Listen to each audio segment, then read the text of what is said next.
Go ahead and get started, and we'll call the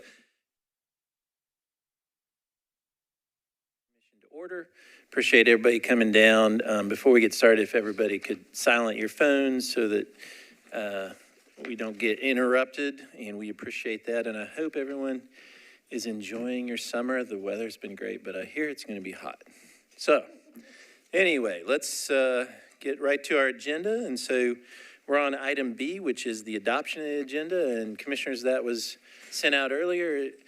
And is there a motion to adopt? There's a motion and a second. Any discussion? Seeing none, all in favor say aye. Aye. Opposed, no. Ayes have it, and the agenda is adopted. Next on the agenda is item C, which is the approval of the May 23rd, 2024 minutes. And commissioners, those were also sent to you earlier. Is there a motion on the minutes? Is a motion? Second. Second. Any other discussion? Seeing none, all in favor say aye. Aye. Opposed, no. Ayes have it, and the minutes are adopted.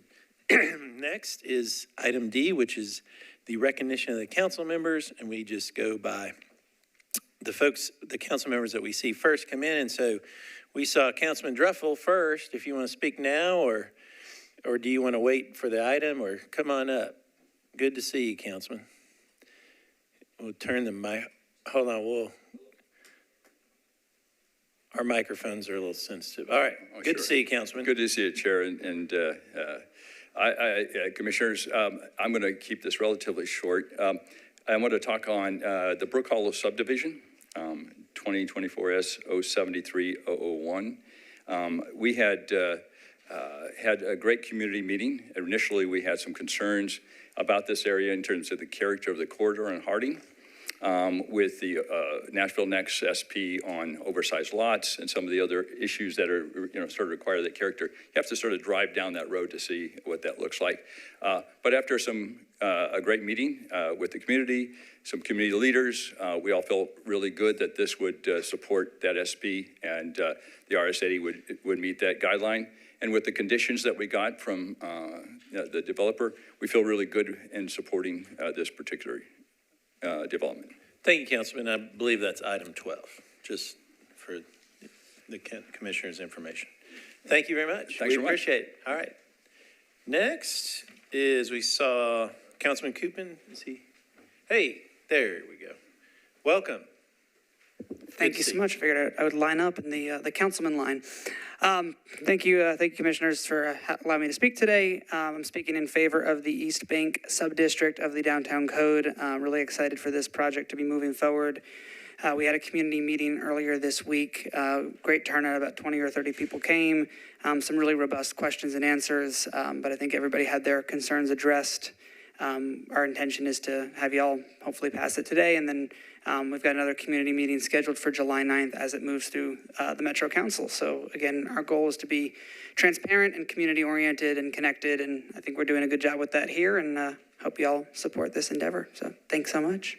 Thank you, Councilman. And I and the commissioners, I believe we just want to say a big thank you for all your help on this, and you've done outstanding work, and the team has really enjoyed working with you. So thank you very much for your help. Thanks so much. And this is commissioners, this is items 26A and 26B. Appreciate it. Thank you, Councilman. Appreciate it. All right. I don't see any other council members.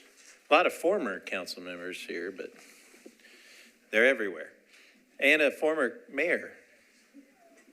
Where is the former mayor? Will you raise your hand? Oh, hey, Mayor. Good to see you, sir. Good to see you. All right. So, seeing no other council members, that moves us to item E, which is items for deferral withdrawal.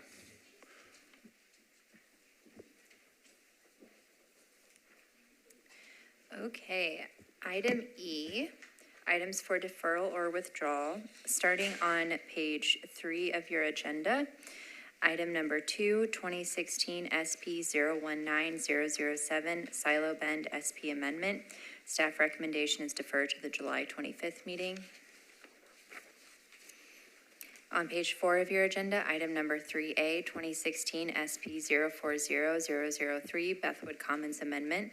Staff recommendation is defer to the June 27th meeting. In the associated case, item 3B, 2024Z042PR001, staff recommendation is defer to the June 27th meeting. Item 4A, 2021 SP 009001, Novel Richland Creek. Staff recommendation is defer to the June 27th meeting. And the associated case, item 4B, 7874P003, Lions Head Village Amendment. Staff recommendation is defer to the June 27th meeting. Item number 5, 2022 SP 021001, Burke Hampstead. Staff recommendation is deferred to the June 27th meeting. On page 5 of your agenda, item number 6, 2024 SP 013001, 3124 Murfreesboro Pike. Staff recommendation is deferred to the June 27th meeting. Item number 8, 2024 SP 016001, 751 South 5th Street. Staff recommendation is deferred to the June 27th meeting. Item number 9, 2024 S001R001. Staff recommendation is deferred to the June 27th meeting. On page 6 of your agenda, item number 11, 2024 S058001, minor subplat of the Fred H. Carney properties. The staff recommendation is to withdraw. Item number 13, 2024 Z018PR001, staff recommendation is to withdraw. Item number 14, 2024 Z028PR001, staff recommendation is deferred to the July 25th meeting. Item number 15, 2024 SP002001, Rock Harbor. Staff recommendation is deferred to the June 27th meeting. On page 7 of your agenda, item number 16, 2020 S207004, Chandler Reserve Phase 3. Staff recommendation is deferred to the June 27th meeting. And that concludes our deferral and withdrawal items. Thank you. And so, Commissioners, you've heard the items for deferral withdrawal, but we'll go through the list and we'll make sure that these are the correct items. So, the items for deferral or withdrawal are the following: items number 2, 3A, 3B, 4A, 4B, 5, 6, 8, 9, 11, 13, 14, 15, and 16. Is that correct? That's correct. All right, Commissioners, you've heard the items for deferral withdrawal. Is there a motion? Motion and a second. Any discussion? Seeing none, all in favor say aye. Opposed, no. Ayes have it. And those items are deferred or withdrawn. We are now on to item F, and that's the consent agenda. Go ahead. Okay, so items listed under the tentative consent agenda. I will go ahead and read through the items on the tentative consent agenda and ask if anyone is here in opposition. If so, please raise your hand, and we will state that this item is now on the agenda to be heard. If there is someone in opposition to the items will be presented in the order that they appear on the agenda. If no one is in opposition to the item, it will remain on the consent agenda. As noticed to the public, items on the consent agenda will be voted on at a single time. No individual public hearing will be held, nor will the commission debate these items unless a member of the audience or the commission requests that the item be removed from the consent agenda. Starting on page 3 of your agenda, item number 1, 2023 CP003005, Bordeaux, Whites Creek, Haynes Trinity Community Plan Amendment. Is anyone here in opposition to this item? This item will be on the consent agenda.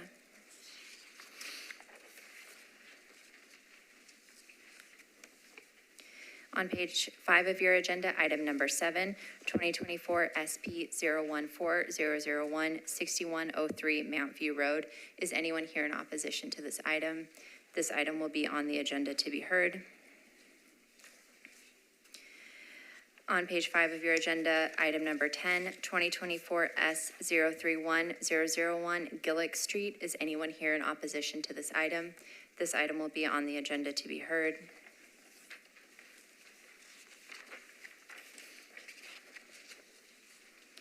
On page 6 of your agenda, item number 12, 2024 S073001 Brook Hollow. Is there anyone here in opposition to this item? This item will be on the consent agenda. On page 7 of your agenda, item number 17, 2024 S077001 Dabbs and Elliott Subdivision. Is anyone here in opposition to this item? This item will be on the consent agenda. Item number 18, 2024Z054PR001. This is a rezoning along 8th Avenue South. Is anyone here in opposition to this item? This item will be on the consent agenda. Item number 19, 2024Z055PR001. This is a rezoning along Kenmore Place. Is anyone here in opposition to this item? This item will be on the agenda to be heard. Item number 20, 2024Z056PR001. This is a request to rezone along Joyner Avenue. Is anyone here in opposition to this item? This item will be on the consent agenda.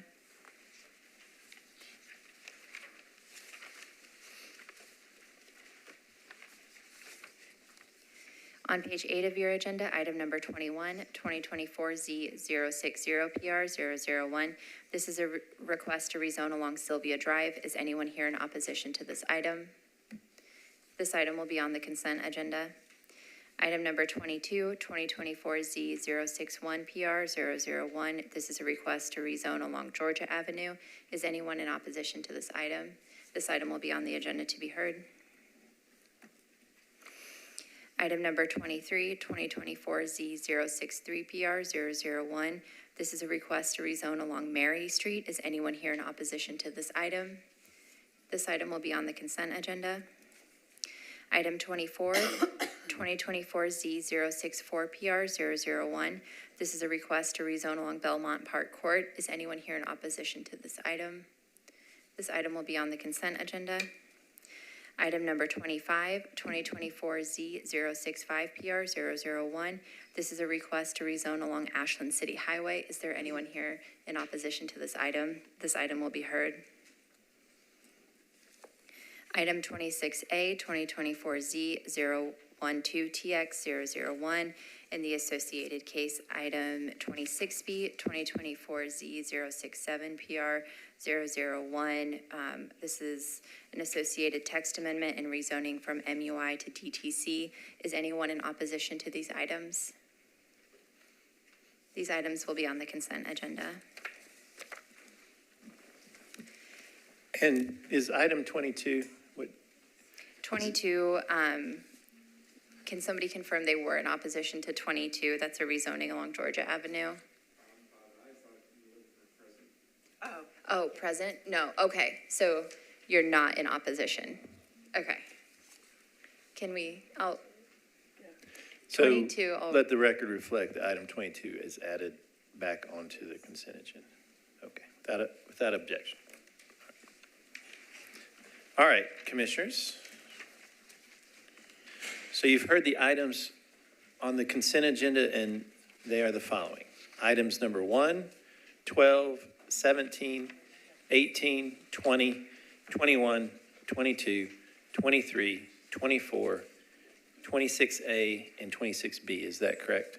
That is. I will go ahead and read through all of the captions and the recommendations. Yes. I'm getting ahead of myself. Yes.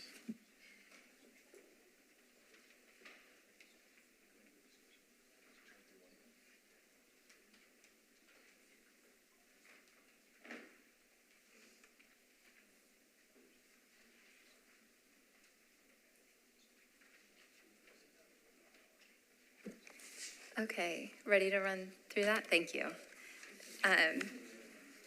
Okay, so now I'll go ahead and run through the consent agenda with the full caption. As information for our audience, if you are not satisfied with the decision made by the Planning Commission today, you may appeal the decision by petitioning for a writ of cert with the Davidson County Chancery or Circuit Court. Your appeal must be filed within 60 days of the date of entry of the Planning Commission's decision. To ensure that your appeal is filed in a timely manner and that all procedural requirements have been met, please be advised that you should contact independent legal counsel.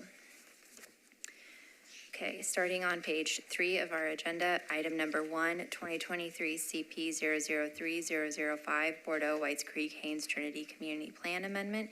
This is a request to amend the Bordeaux Whites Creek Haynes Trinity Community Plan by changing the policy from Urban Neighborhood Evolving to Urban Neighborhood Center for properties along Cliff Drive and Buena Vista Pike. Staff recommendation is to approve.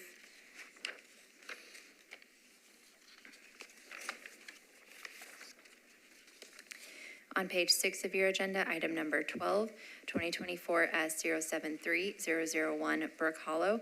This is a request for a concept plan to create 7 lots and remove the reserved parcel status for properties along Harding Pike and Highway 70 South.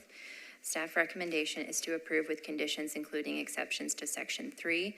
And I would like to note that there is an added condition in the memo that should be on your, in front of you today. On page 7 of your agenda, item number 17, 2024 S077001 Dabbs and Elliott subdivision. This is a request for a final plat approval to create 2 lots along Lakeshore Drive and 24th Street. Staff recommendation is to approve with conditions including exceptions to Section 3. Item number 18, 2024 Z054PR001. This is a request to rezone from CS to MULA and S for property along 8th Avenue South. Staff recommendation is to approve. Item number 20, 2024 Z056PR001. This is a request to rezone from RS5 to R6A for property at 310 Joyner Avenue. Staff recommendation is to approve. On page 8 of your agenda, item number 21, 2024 Z060PR001. This is a request to rezone from RS7.5 to R8 zoning for property at 1204 Sylvia Drive. Staff recommendation is to approve. Item 22, 2024 Z061PR001. This is a request to rezone from RS5 to R6A for property at 2806 Georgia Avenue. Staff recommendation is to approve. Item number 23, 2024 Z063PR001. This is a request to rezone from RS5 to R6A for property at 2400 Mary Street. Staff recommendation is to approve. Item number 24, 2024 Z064PR001. This is a request to rezone from RS20 to R20 for property at 1306 Belmont Park Court. Staff recommendation is to approve. Item 26A, 2024 Z012TX001. This is a request to amend Chapter 1737 of the Metro Code. Staff recommendation is to approve, and I would like to note that Commissioner Henley is recused from this item. And the associated case, item 26B, 2024 Z067PR001. This is a request to rezone from MUI to DTC properties for MUI to DTC zoning for properties located in the downtown area. Staff recommendation is to approve if the associated text amendment 2024 Z012TX001 is approved, and disapprove if the associated text amendment is not approved. And I would like to note that Commissioner Henley is recused from this item. And under items H, other business, item number 28, new employment contract for Hazel Hastwell, Abel DePino, and Bergen Dossett, and contract amendments for Donald Anthony and Deborah Sullivan, as well as item number 33 to accept the director's report and approve administrative items.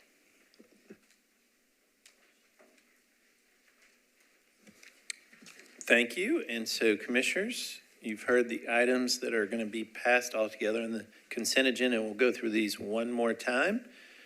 And that would be items number 1, 12, 17, 18, 20, 21, 22, 23, 24, 26A, 26B, 28, and 33. Is that correct? Oh, and 29. You know, I feel really good that that was correct, but do you mind running through that one more time? Yeah, let me do that one more time.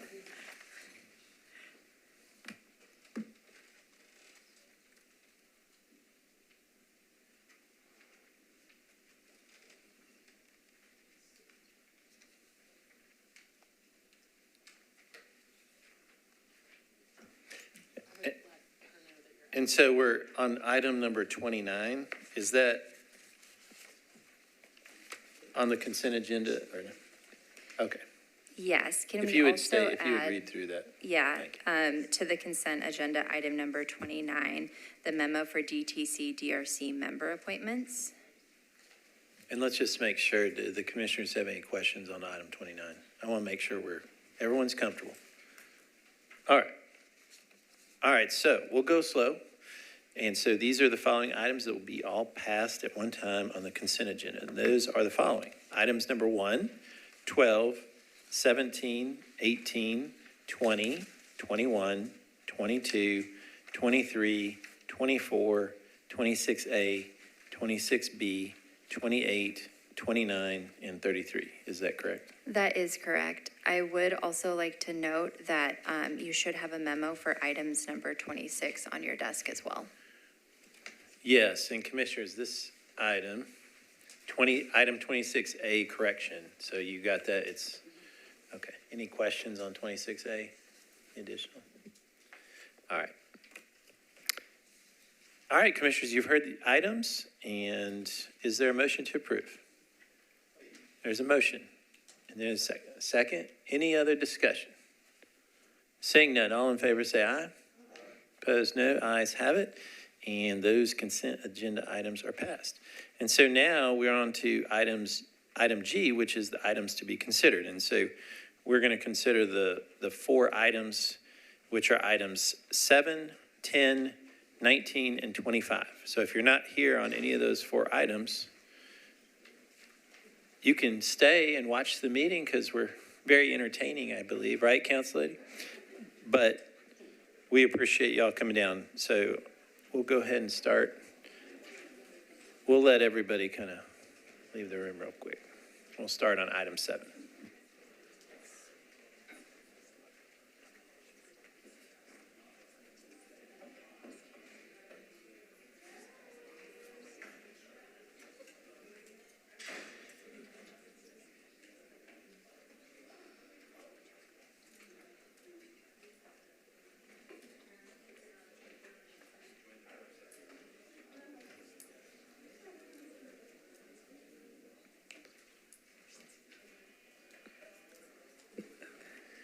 Mr. Swaggart, are you ready? Go ahead. I think so. All right, this is item 7. It's a request to permit preliminary SP for 92 single-family lots. The project site is outlined in red. The approximately 22-acre site is located at the intersection of Hamilton Church Road and Mount View Road. Murfreesboro Pike is a little over 3/4 of a mile to the west. The site consists mostly of open field with a wooded area at the northwest corner. There's also a pond on the site. Maple Tender Drive stubs into the site from the north. I meant to say timber. Staff recommends approval with conditions and disapproval without all conditions. This is the existing zoning on the site is 1 and 2 family residential, R8, and agricultural and residential. Surrounding zoning includes AR2A, R8, and RS10. This is the proposed site plan. It includes 92 single-family lots with a density of approximately 4 units an acre. The plan includes 80 lots that are front-loaded and 12 lots that are rear-loaded. The 12 rear-loaded lots are at front Hamilton Church Road and Mount View Road. Access is proposed from Mount View Road and the extension of Maple Timber Drive. The plan also includes a stub street to the east and to the west. All streets and alleys are public. Sidewalks are included along all street frontages. The plan includes right-of-way dedications along Hamilton Church Road and sidewalks along Hamilton Church Road and Mount View Road. The plan includes about 14 acres of open space that includes the existing pond. This plan is similar to a plan approved by the Commission in 2021. The site is within the Antioch Pre-Slate Community Plan. The policies are suburban neighborhood evolving and conservation. Suburban neighborhood evolving is intended to create and enhance suburban residential neighborhoods with more housing choices, improve pedestrian, bicycle, and vehicular connectivity, and moderate density development patterns. Successful infill development and redevelopment in existing neighborhoods should consider some elements of the existing development character, such as density, the street network, and block structure. Conservation is intended to preserve environmentally sensitive land features through the protection and remediation. Conservation policy recognizes the existing pond on this site. Staff finds that the proposed SP is consistent with the land use policies. The surrounding area consists of existing and planned residential development composed primarily of single-family dwellings with limited townhomes or cottage unit types. The proposed SP includes single-family housing offering front-loaded and rear-loaded units, providing a variety of housing types within the development. While the lots in the proposed SP are smaller than surrounding lots, the street network, block pattern, and density within the proposed SP are similar.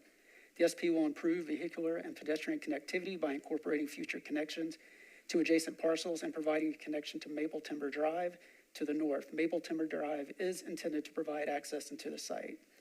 All proposed public streets include sidewalks consistent with the local street standards. Sidewalks along Hamilton Church Road and Mountain View Road are consistent with the major collector street plan. The pond, which is recognized by the conservation policy, is preserved in open space.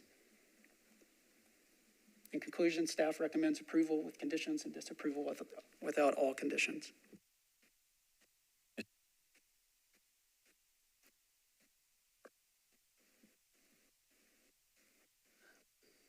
My mic.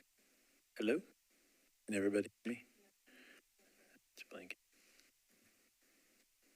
I can try one more time. Is that not?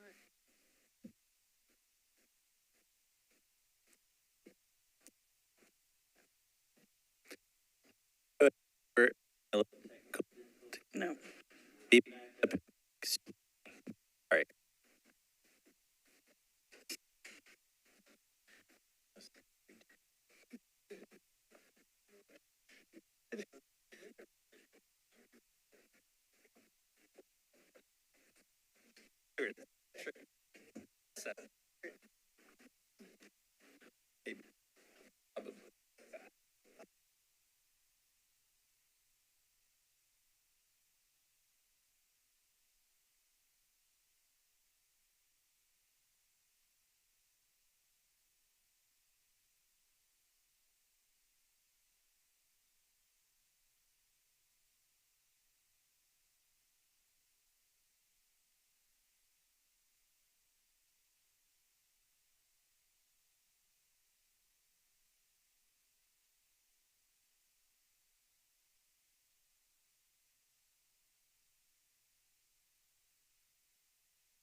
We're back up.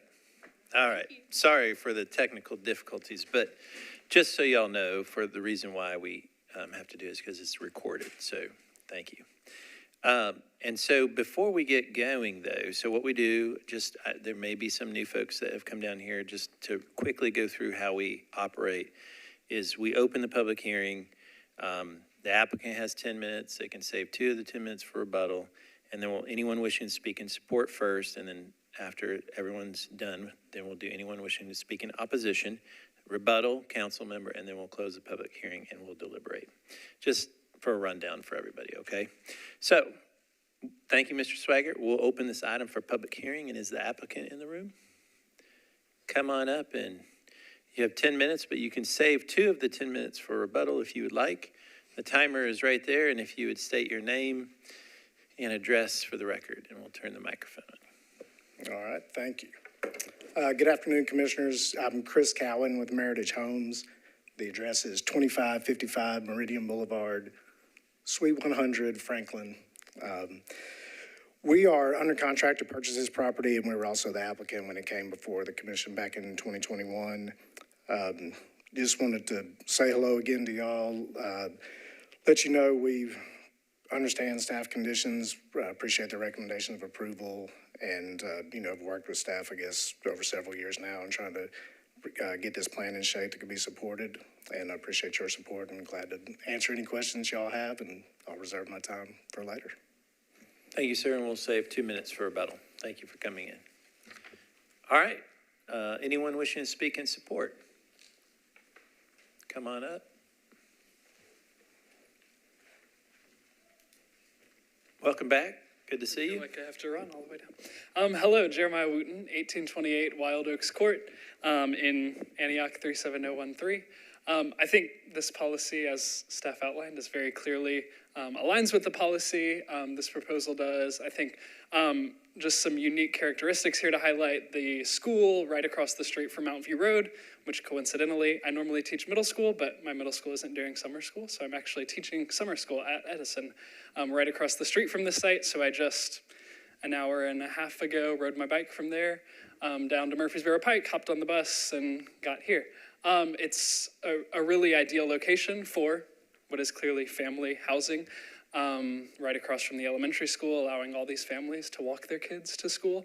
Edison has a huge population of kids who can walk to school because every other direction of the school, there's a contiguous sidewalk network through other neighborhoods that allows those families to walk to school. There is traffic here, like any intersection right next to a school.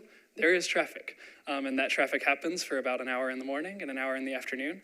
And if you are wanting to get to work during that hour, it is very stressful, and you will hear from people about how awful that traffic is.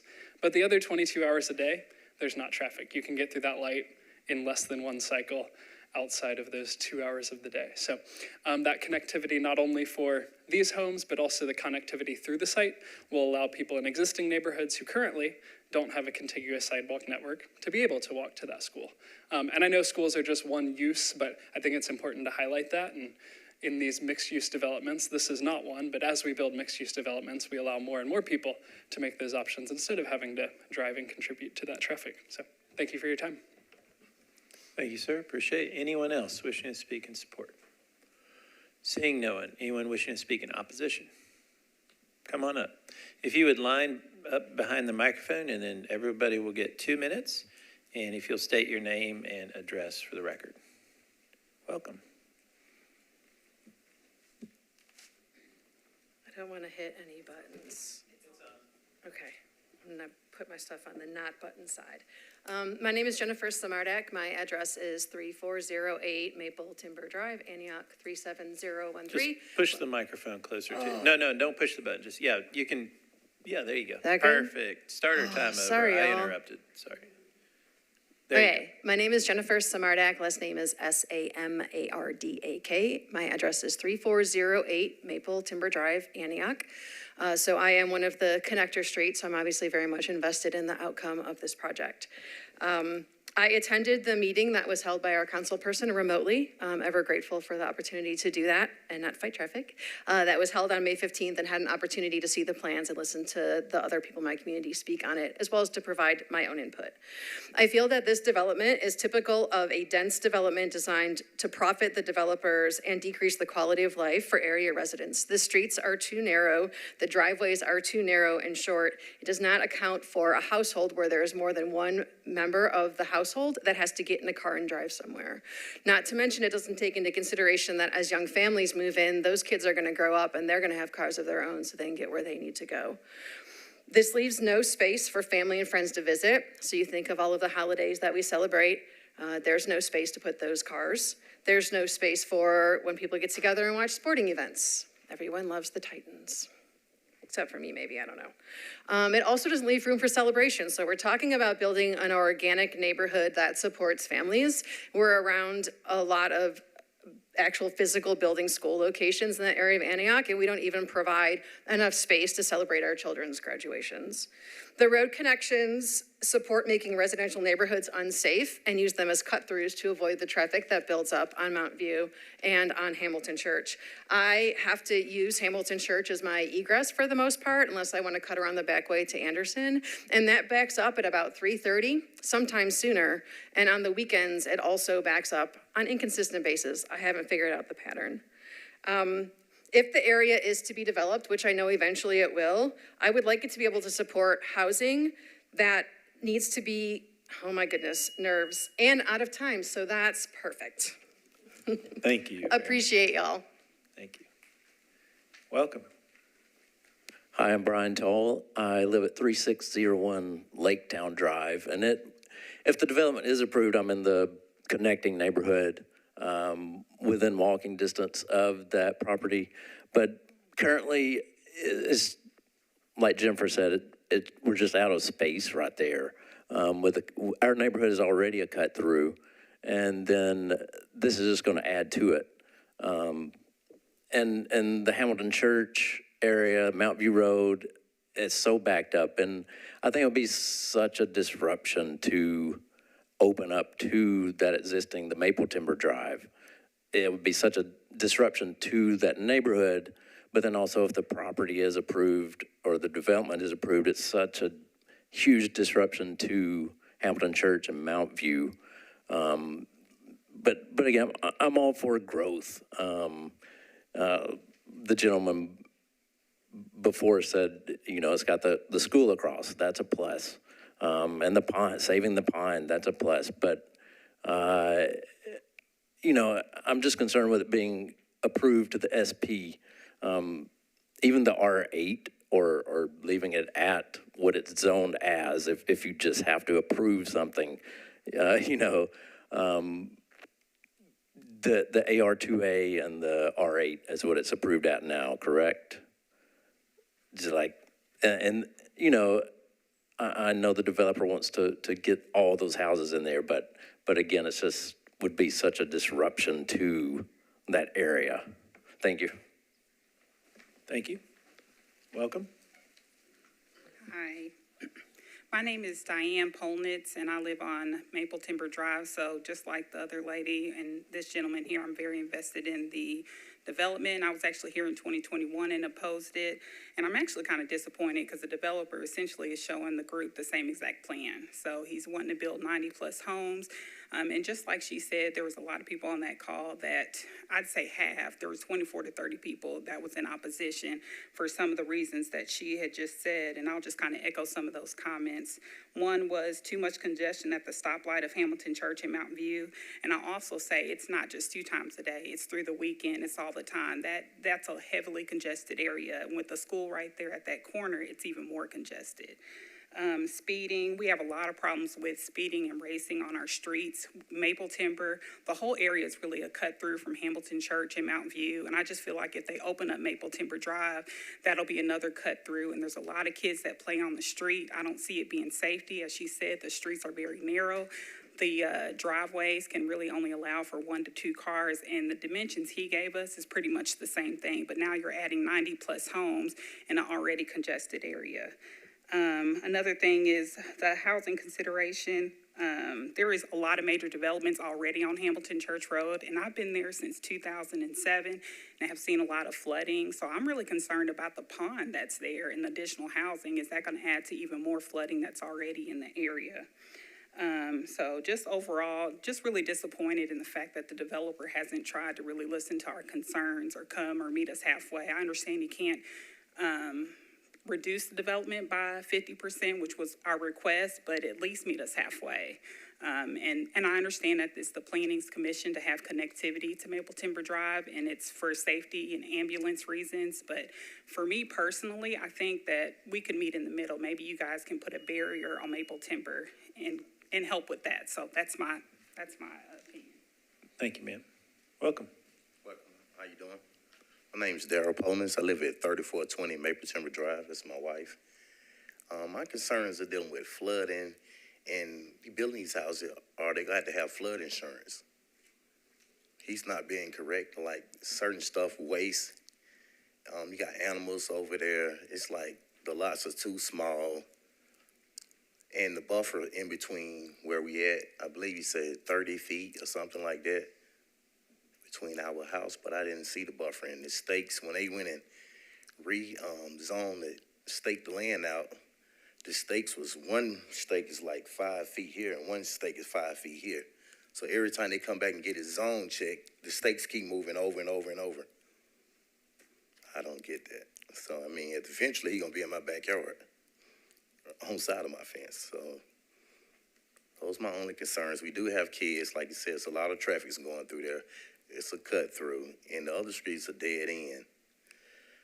My concerns, I know they're gonna develop it, but at least have some more houses, townhouses. We already building houses now. They got 3 or 4 developments, not even 3 blocks away from each other. So those are my only concerns. I'd rather put stores or something like, they do development like that. Why can't they put more stores like that? If you're gonna build a community, have stores at the bottom, houses at the top. I mean, it's a community growing. We need hospitals in the area. You also need cops. Are they realizing the cops? That's a lot of people you add, and that's 90-some houses, and majority be like 4 people in each houses. That's a lot of more traffic, a lot of more people, a lot of more crime. Are we prepared for that right now? That's all I got to say. All right. Thank you, sir. Welcome. Laura Toll, 3601 Lake Town Drive. I would be connecting to the new neighborhood. This is Olive. I'll read because I don't like to speak. I'm very much in opposition to the new development. Traffic is already horrendous, worse than bad at the intersection of Hamilton Church and Mount View.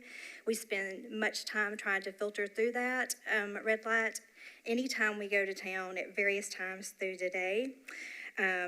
There are people who pass us in a turn lane that is not there, that enters into my neighborhood, into the oncoming traffic. It is super dangerous all the time. I've almost been hit before.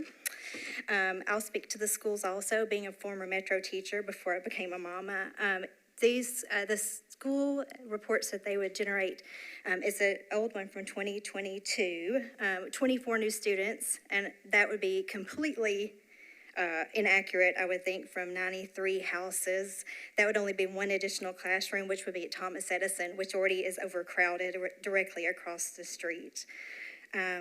Also, these streets are already very narrow to allow emergency vehicles through. There is no way to pull off of the road. It's ditches, it's brush, it's guardrails.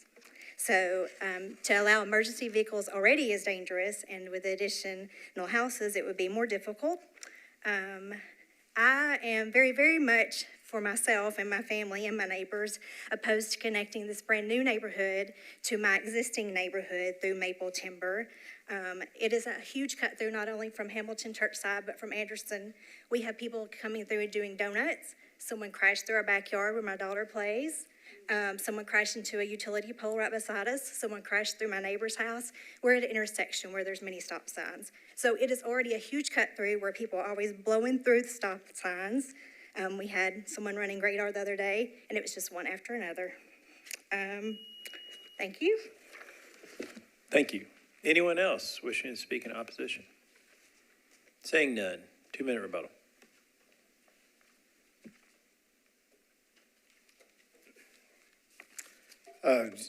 Yes, sir. I think I was trying to write down and address some of these. I think traffic has been certainly a recurring issue, and it's everywhere that for all the projects that we see and y'all see as well. We do know NDOT's already got an ongoing improvement or has put a signal there and has got widening plans for this intersection. As a part of our project, we are dedicating right away, plus some other items to NDOT to help facilitate and speed that project along. And Councilman Harold spoke to that last night at another community meeting that we had.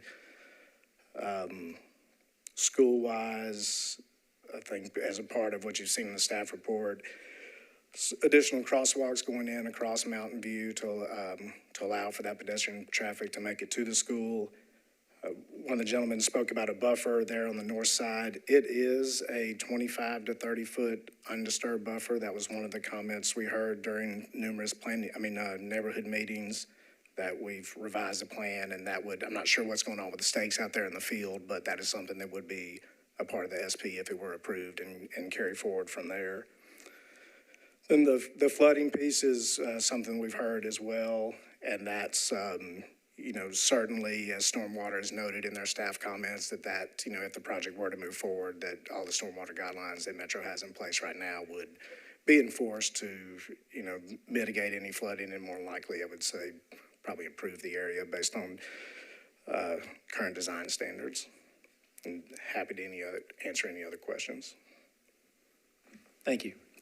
Appreciate it. And the councilman's not here, so seeing no one else wishing to speak, I declare the public hearing closed. Councilor Gamble, you want to go first, and then we'll start with you. Thank you. Okay. Thank you, Chair. You mentioned the council member's not here. I looked at the comments and didn't see one. Do we know how the council member feels about this project? Does he feel confident to move forward? I noticed it was mentioned that there were some changes or some things stated at a meeting yesterday, I believe. Do we have any update on that? Yes, Brett Withers, who is our council liaison, did have an opportunity to speak with Councilmember Harrell this afternoon. He did hold an additional community meeting last night. He's generally supportive, but is interested in considering some amendments related to traffic calming and tree protection. Okay, so he suggested that would be done on the council side. Okay, thank you.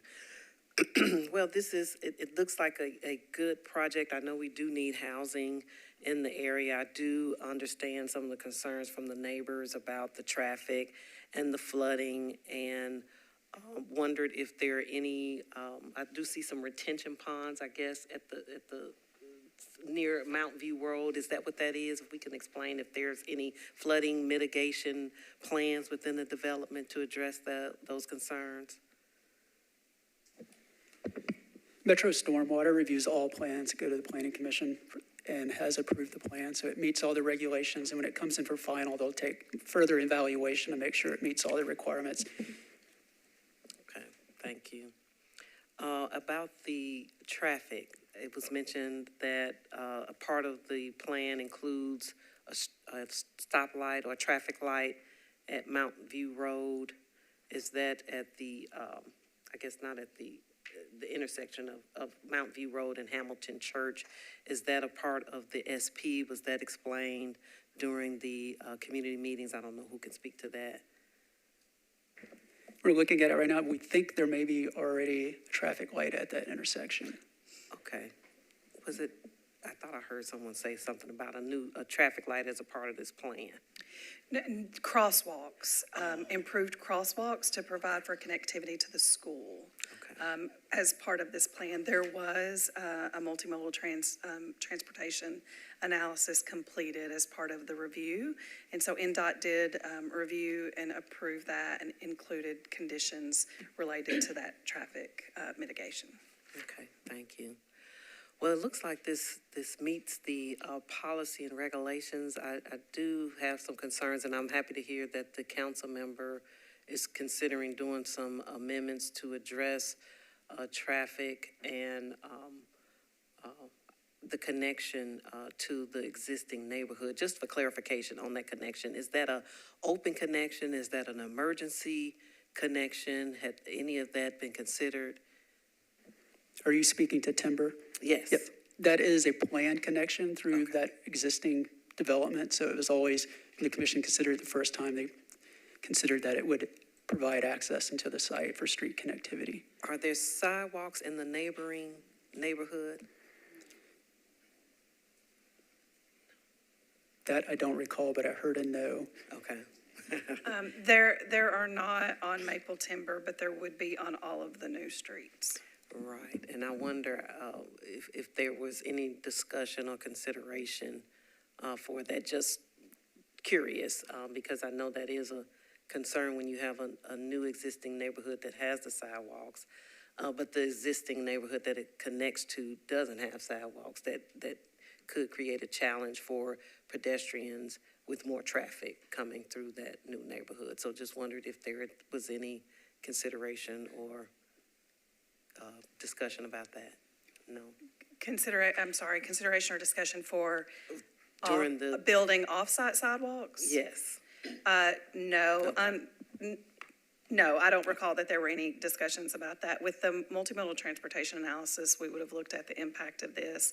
As you all well know, we have to make sure that any requirements are sort of proportionate, tied to this development. There's a nexus between what's being proposed and that any requirements are proportionate. So when you start getting into off-site improvements where there might be limited right-of-way, and those streets are 50-foot right-of-way, Okay. but where you're getting into sort of off-site improvements, it is more challenging. You heard they are dedicating some right-of-way on existing streets, Hamilton Church, Mount View, and providing for the improvements that are required along those streets, but we did not look into extensive off-site sidewalks into the neighboring neighborhood.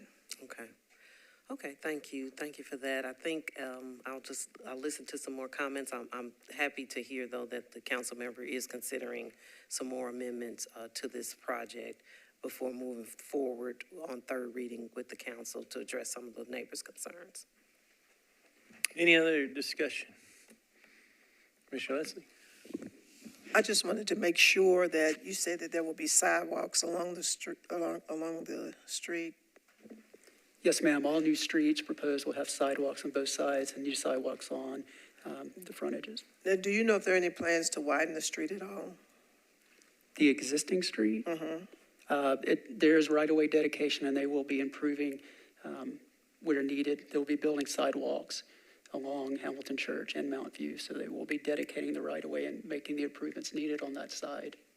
And that does include the possibility, I know you understand the sidewalks would actually widen it, but anything other than the sidewalks too? It looks very narrow, and I can understand. There are some requirements for, and those are listed out in the staff report. There's some requirements for improvements to add turn lanes into the neighborhood. So it's not uncommon with a subdivision of this size and the traffic that's generated. There are typically improvements to mitigate the traffic, such as certain length of turn lane to make sure that you can have movements into and out of the subdivision. There is not a broad improvement of adding lanes to Mount View Road beyond turn lanes, which was called for in the traffic study. Okay, that's all I have. Thank you. Any other discussion? Commissioner Henley? And so yeah, I'm looking at it and have reviewed the notes that are here.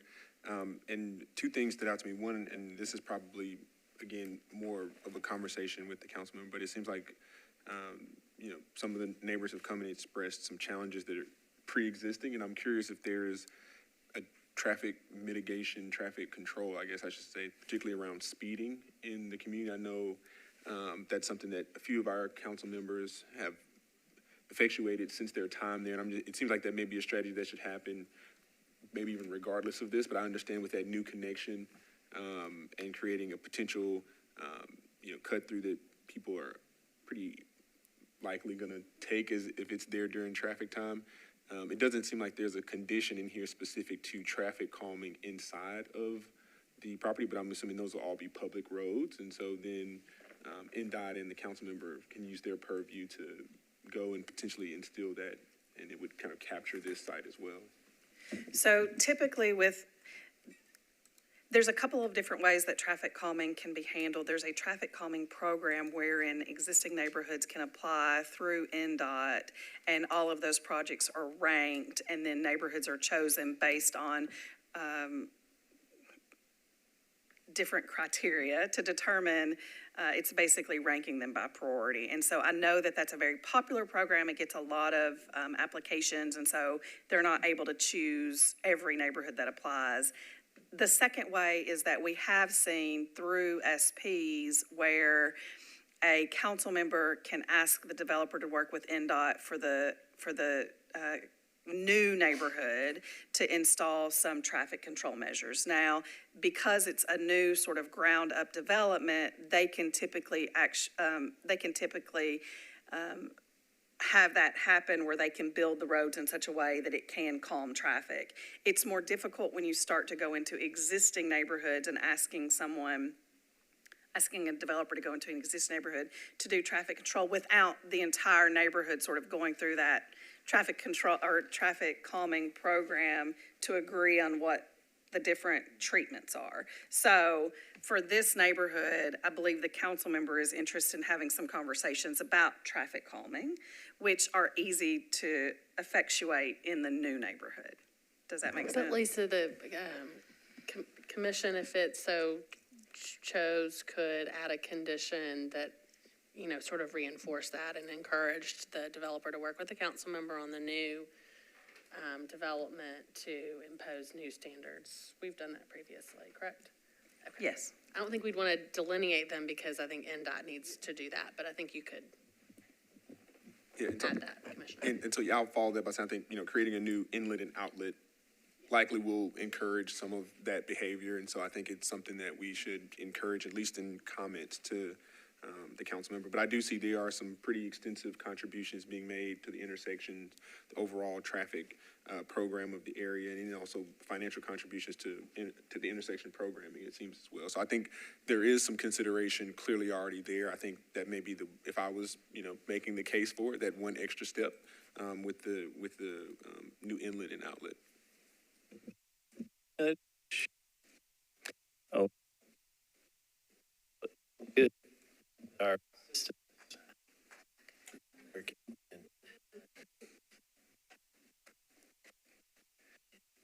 Good.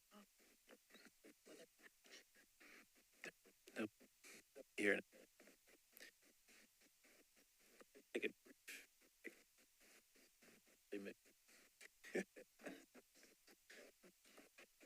Nope.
All right. Commissioner Dundon. Commissioner Dundon. Thanks. I echo some of the comments about the need for housing and glad there's already been discussion about some of the things we can do so we don't exacerbate the pre-existing issues that some of the audience members raised. I do have a question about the connectivity of sidewalks, and I was just maybe to pick up on what Commissioner Leslie said. Are the sidewalks going to connect to the neighboring communities, or are we going to have sidewalks toward it to nowhere? The sidewalks will be on the new streets and they'll taper in to an ending. I mean, sidewalks are required on all new streets.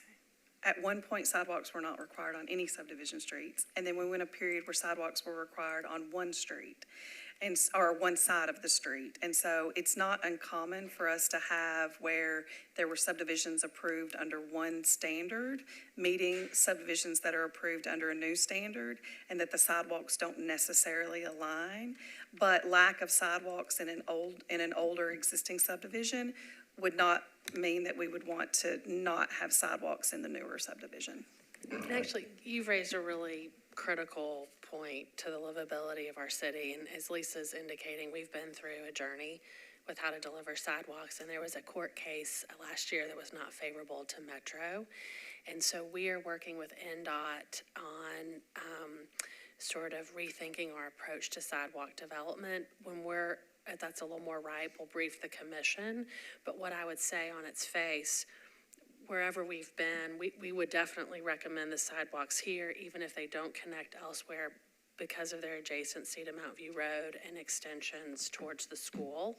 So I think this has a good, even if the regs had gone through a different, policy, this is a good place for it. But we will be briefing you in the coming months on sort of the direction we're going. Great, thank you.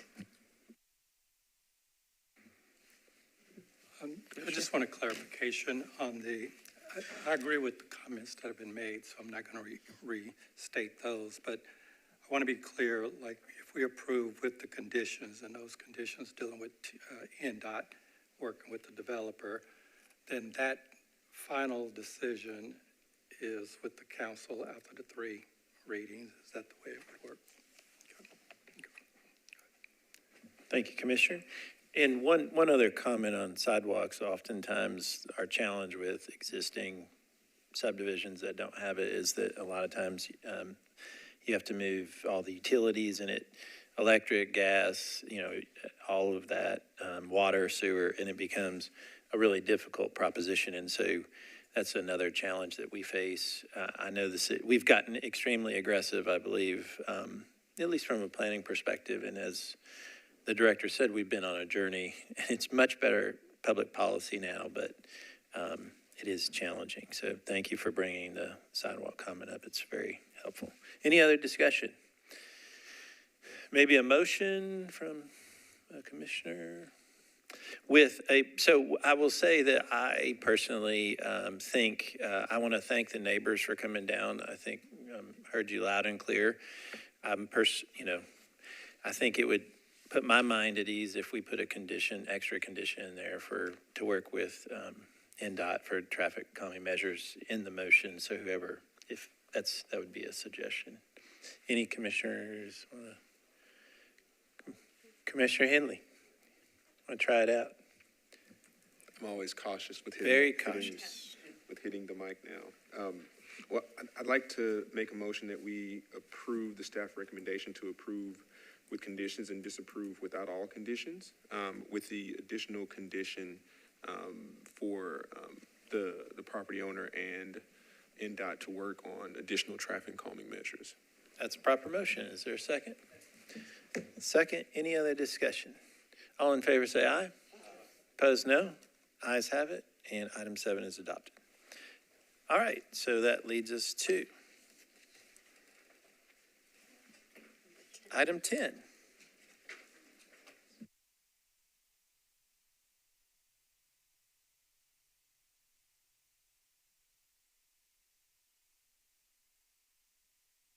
Mr. Shane. Dustin Shane, staff planner. This is item 10, a subdivision on Gillick Street. This is a concept plan to create 5 lots. Our recommendation is to approve with conditions. Zoning on the site right now is RS5, that's single family residential with 5,000 square foot lot minimum. Looking at the subdivision regulations, they have standards for specific transects.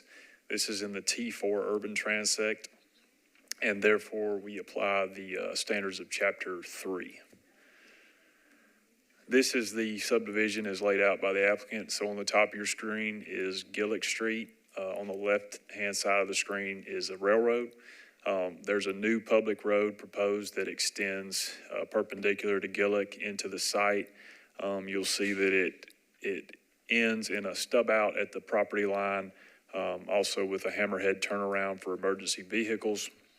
And that turnaround is in turnaround easements as conditioned by fire.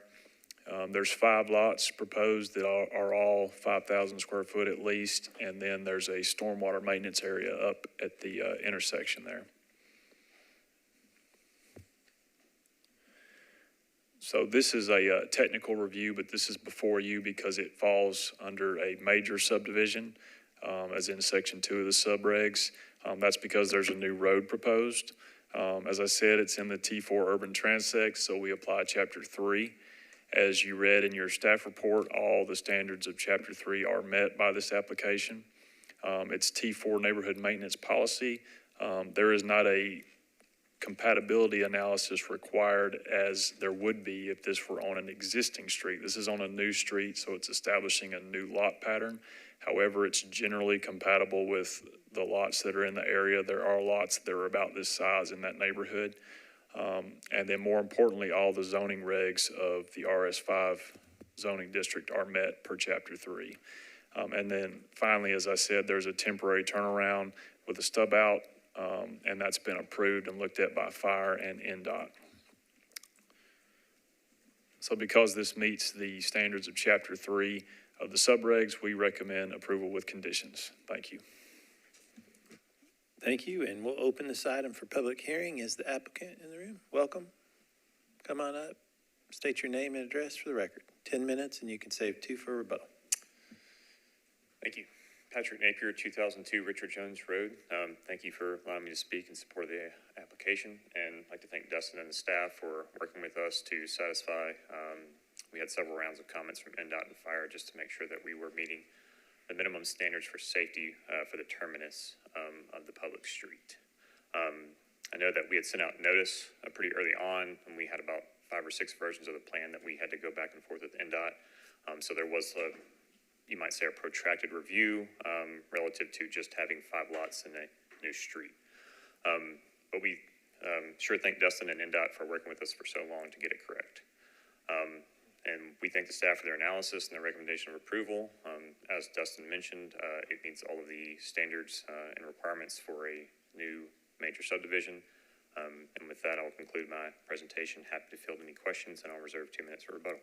Thank you. Thank you, sir, and we'll reserve the 2 minutes for rebuttal. And so anyone in the room here to speak in support? Seeing none, anyone wishing to speak in opposition? Welcome. 2 minutes, and timer's right there, and you can state your name and address for the record. Okay. Sherry Hendel, 777 Gillock Street. I live right across from this new proposed road. And I'm also speaking on behalf of a couple of my neighbors. We just found out about this yesterday. It's been deferred on the agenda since March, so majority of them are out of town or working and not able to make it. Let me just say, we had a meeting with our councilwoman, Emily, back in the fall, and at that point in time, we all agreed we don't have an issue with progress happening, and I understand that it's a couple of empty lots. I'm in real estate myself. I understand people are going to want to develop it. Our issue is the number of homes that they're trying to fit on a really, really narrow street where we already have parking issues. I brought pictures. I don't know if I can pass these around for you all to see. This actually, I took this shot before any of Oh, give it to the staffer, and then you'll need to go back to the microphone. Thank you. Here, give her another 45 minutes or so. Okay, thank 45 you. seconds. So as you can see, there's a couple different pictures in there. The first one, though, with the trash truck, I actually just ironically took before this even became an issue at the end of last summer. I was backing out of my driveway on a Tuesday afternoon, and I had to wait for the trash truck to back down the road to be able to exit. But we are a typical East Nashville neighborhood, but the things that are different is we dead end. Our street is narrow, and it dead ends into the train tracks. And so with that, you have a lot of short driveways, at least 2 residents per home, and they're little shotgun driveways, so people park 1 car in the driveway and 1 car on the road. And you will see it's already impacting us significantly, and then you throw in the once-a-week trash recycle pickups as well. So that the road is our biggest issue and obstacle with this, because when you're talking about adding 5 new properties, and when this first started and we met with Emily Benedict and the gentleman up here in the fall, they were actually trying to throw numbers like 8 and 14 at us, and the whole neighborhood walked away saying, no, this originally started with 3 buildable lots. We're okay with 3 more houses coming in to the neighborhood. And now we're talking about 5, and that's realistically 10 vehicles, two per household, and that's our biggest concern that we're up against. I mean, I'm sad to think that sweet little Gillick Street is now going to be, my front door is going to overlook Hart Lane because all the trees that are there are going to be gone. I have concerns after we just went through the June 3rd 50-year flash flood that impacted East Nashville pretty significantly. What is this going to do to water, especially because my house is on the downside of Gillock? And when we asked a lot of these questions at the planning meeting, they told us they're going to put in a retention pond. I'm scared to know what that looks like. We fared pretty well on this last time. I know a couple streets behind us, they've had flooding issues in the past. We worry about the utility infrastructure. We are at the end of MSUD's line. I'm actually a volunteer participant in the water quality testing because of that. And we've also been told by NES that our utilities are tapped out as far as electric on our street. So what does that mean as they add this? Yes. Thank you. Welcome. Hello. My name is Maggie Ford. I live at 714 Gillick Street. It's actually the house that's right beside the road. And less than 2 years ago, I was looking for a new home, and I found Gillick Street, and it just was a house with a bunch of character. It was a dead-end street, and there was a lot of greenery in the back. And all of that is at risk with this rezoning. What you don't see in this picture is lot 4 and 5, and the part of the street right now is all trees. And to the left is railroads. So the train is really loud already, and if we got rid of those trees, it would significantly increase the noise from the railroad. Traffic, like she said, is already terrible. The trash man has to go forward and then backwards, so we all have to put our trash cans on one side of the street. There's a lot of wildlife in the woods right now that lives there. There's a whole family of deer, and my property value, this would also really affect my property value because half of what I consider to be my backyard is trees, and I know that's fairly rare to come by in Nashville.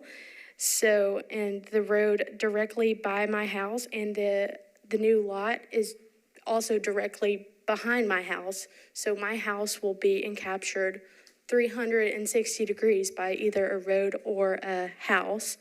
And I really want to ask, what will this rezoning gain?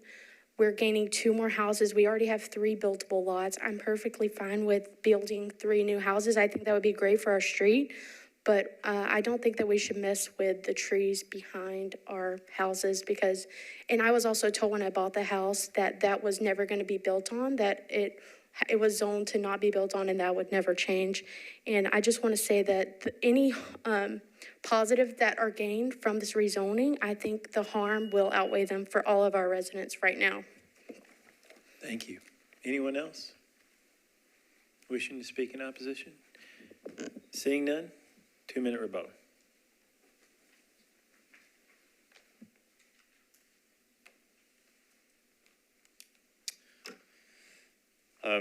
We do acknowledge that the street is narrow, that accesses the new proposed public street. If the planning commission would be agreeable, we can work with the neighborhood to see if perhaps we should put signs up for no parking or maybe go back to the neighbors before we do the final site plan to discuss some other solutions that might help alleviate some of the congestion that they have, especially for this back portion.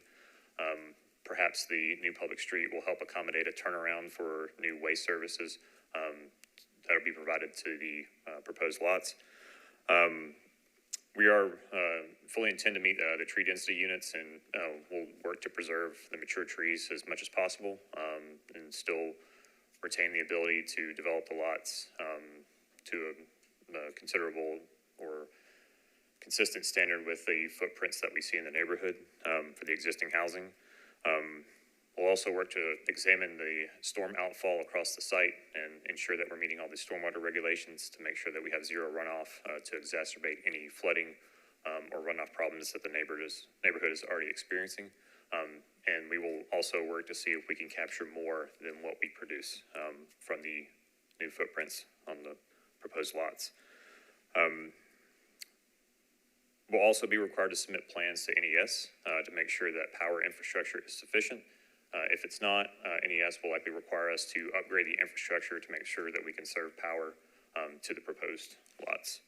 And with that, I'll conclude my rebuttal. Thank you. Thank you, and I did not see the council member here. So seeing no one else wishing to speak, I declare the public hearing closed.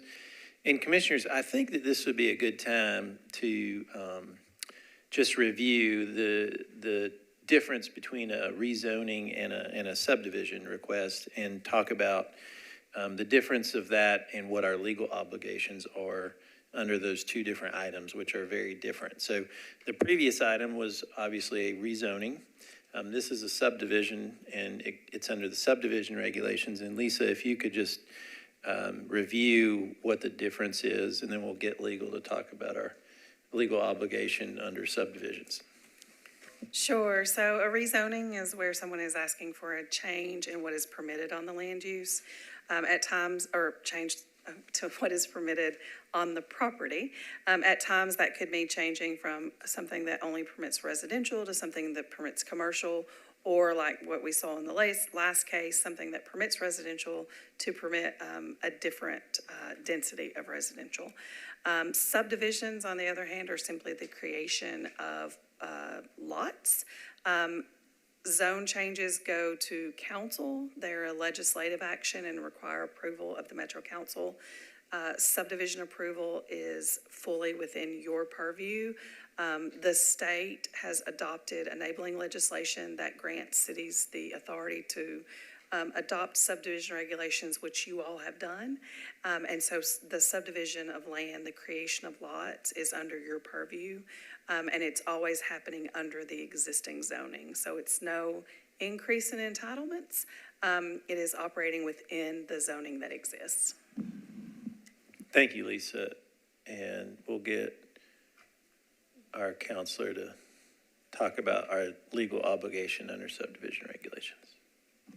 Okay, yeah, so it's generally an administrative review where you're looking at the subdivision regulations and you're trying to make a determination if this property that's before you is meeting those subdivision regulations. The only rub, I guess, or interesting piece of that is that there was a case that said the commission can look at subdivisions to ensure they're consistent with the general plan. So you have that piece as well. But generally speaking, is it consistent with the subdivision regulations? And then you can take a second inquiry, is it consistent with the general plan as adopted?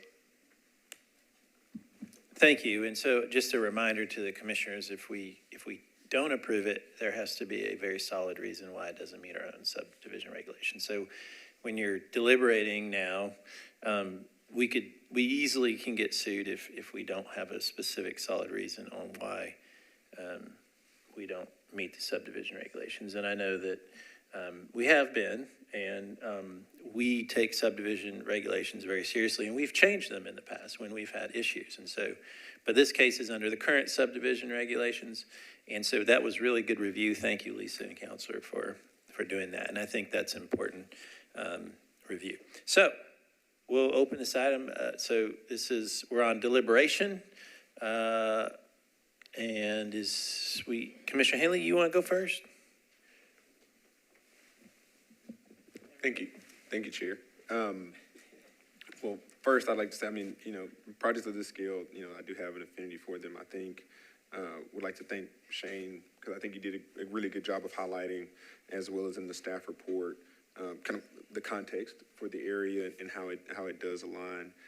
One of my notes, once this popped up and I heard some of the comments and then saw the pictures, I had the same note about, now with the new street and kind of having this about, I would hope that now the trash collection would have a place to turn around. I think that's just an unfortunate thing for anyone to have to deal with. And then I think it was also mentioned that, from my review, it looks like all of the homes that face the street have driveways. And so there just seems to be some use of the public realm for parking that maybe could be improved through some type of parking control measures. But I'm generally in favor of the plan. I have one question, and again, this may be getting outside of our purview, so if it is, please let me know. But we mentioned the tree canopy a lot, and I heard that mentioned by those who came and spoke, and I definitely understand going from a wooded area behind you to not. Is there any preference that we can show to, the tree canopy, particularly along the property lines of existing homes, or is it more just you have a metric you must meet and then the property owner has the strategy that kind of at their whim of how they would do that? I would say there is a bit of a unique circumstance here in that there is a required 25-foot setback from the rail line. That's sort of just required for all residential that abuts rail. Typically, a rear setback is 20 feet. So it's required to be 25 feet. It's not required to be planted as a buffer, but it may give the applicant an opportunity to protect some of the trees that are within that area, since it's not an area that they are able to build in anyway. The zoning code doesn't require any of the trees to remain as currently written. They can keep trees, and then that counts towards required TDU, but otherwise TDU can be, TDU is tree density units, that can be handled with new tree planting. And so specifically with single family, I believe you're required to plant a couple of, it depends on the street frontage. Typically, we would just revert back to the zoning code for tree requirements, but there might be an opportunity for the applicant to propose something given that there is already a deeper setback. Yeah.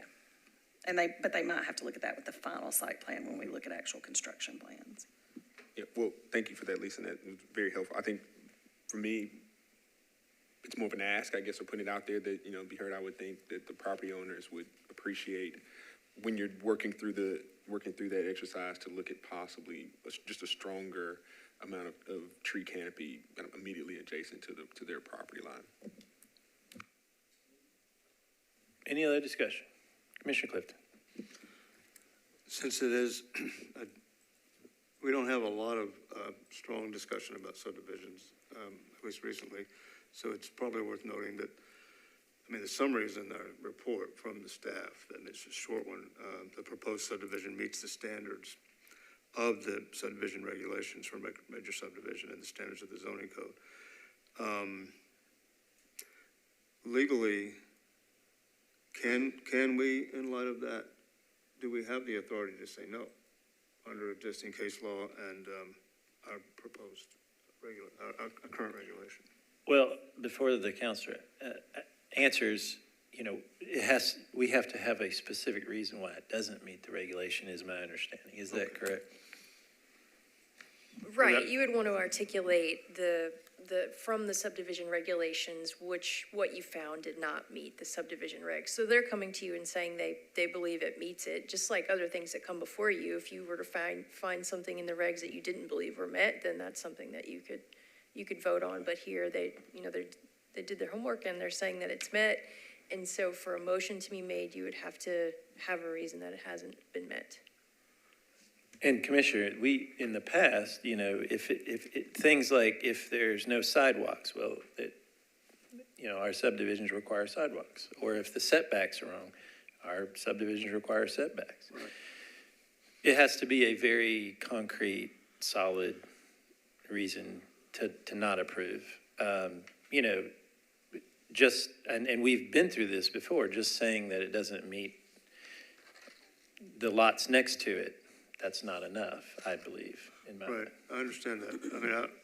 I believe that is what we have to live by, and I think that sort of is the end of the discussion in many ways. Not that it's not been worth it for the proponents, to the people who want to do this, to hear the concerns, and I think he has, and will hopefully have further meetings about how to meet those concerns.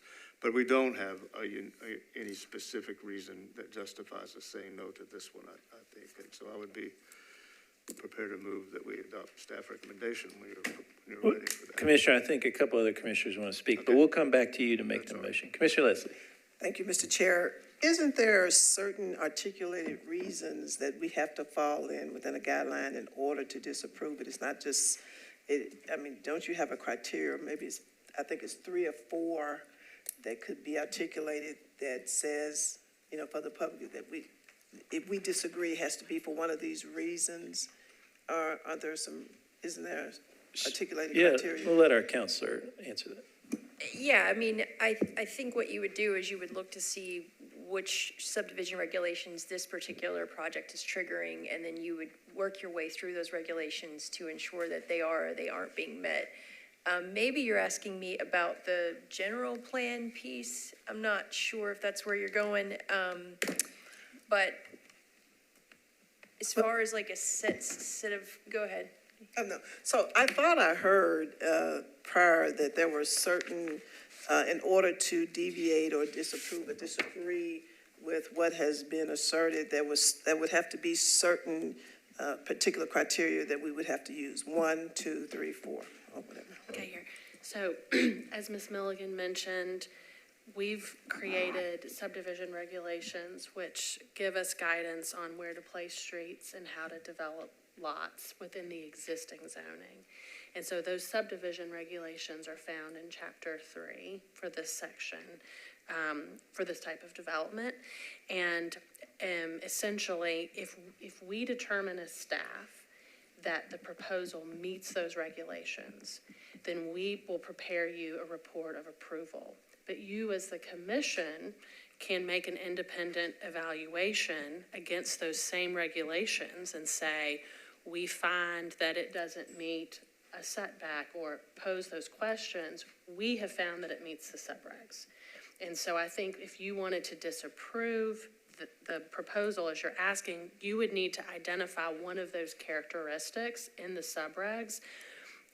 And I think what I would suggest is, in this case, you're looking at lot size, you're looking at the placement of the lots to a street, et cetera. I think the subregs this does meet those subregs.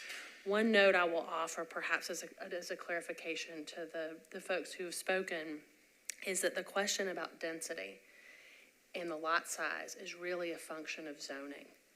And the zoning decision is not before the commission. And so the reason that the number of lots are allowed or the lot sizes, that is because this is an R or an RS5 zoning. And so that's really what is determining the number of lots. And so I hope that is a helpful clarification, but that's not before you to decide. Any other discussion? Commissioner Dunn.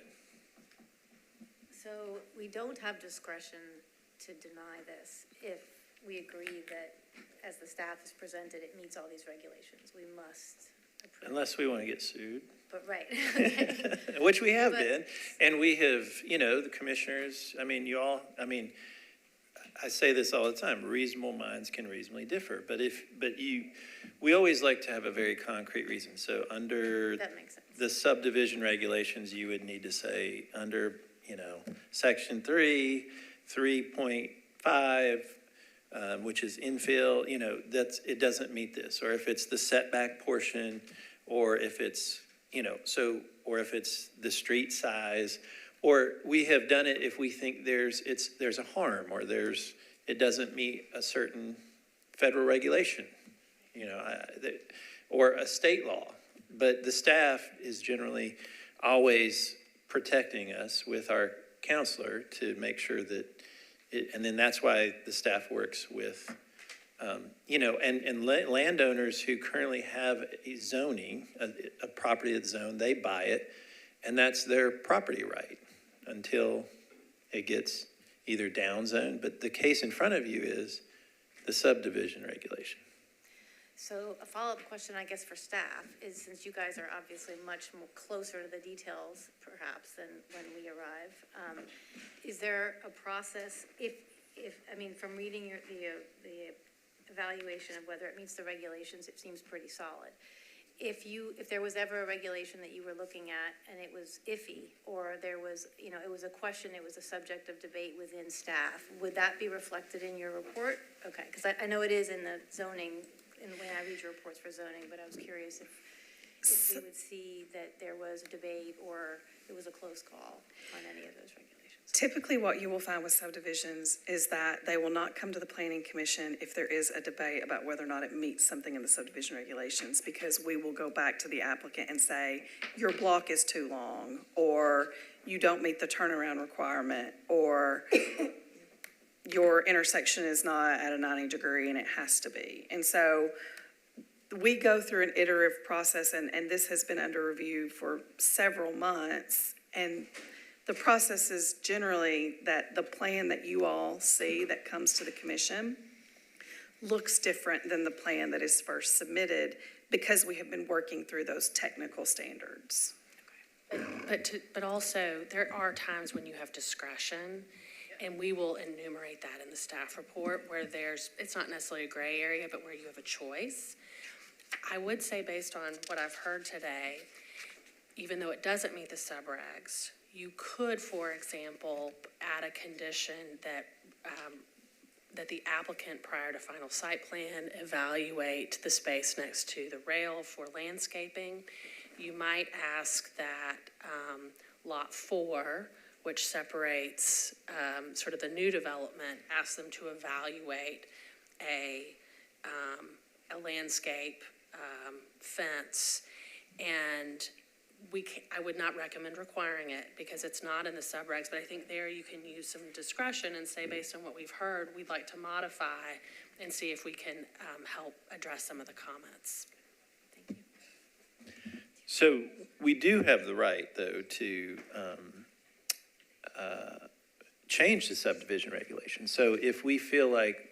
That's not before us today. But that is not before us today. That's absolutely right. So you can't, when you're in the middle of a football game, you can't move the goalpost, right? Yeah, okay. So so there's that. But if like, and we've done this before, and I know Commissioner Clifton has remembered this, is if we get repeat problems in the subdivision regulations, whether that's a setback requirement or we've done it on the lot size. Oftentimes we've done it on several different things, and so then we've changed the subdivision regulations. So a lot of times if we see a problem, then Commissioner Clifton will often say, well, maybe we should change the subdivision regulation.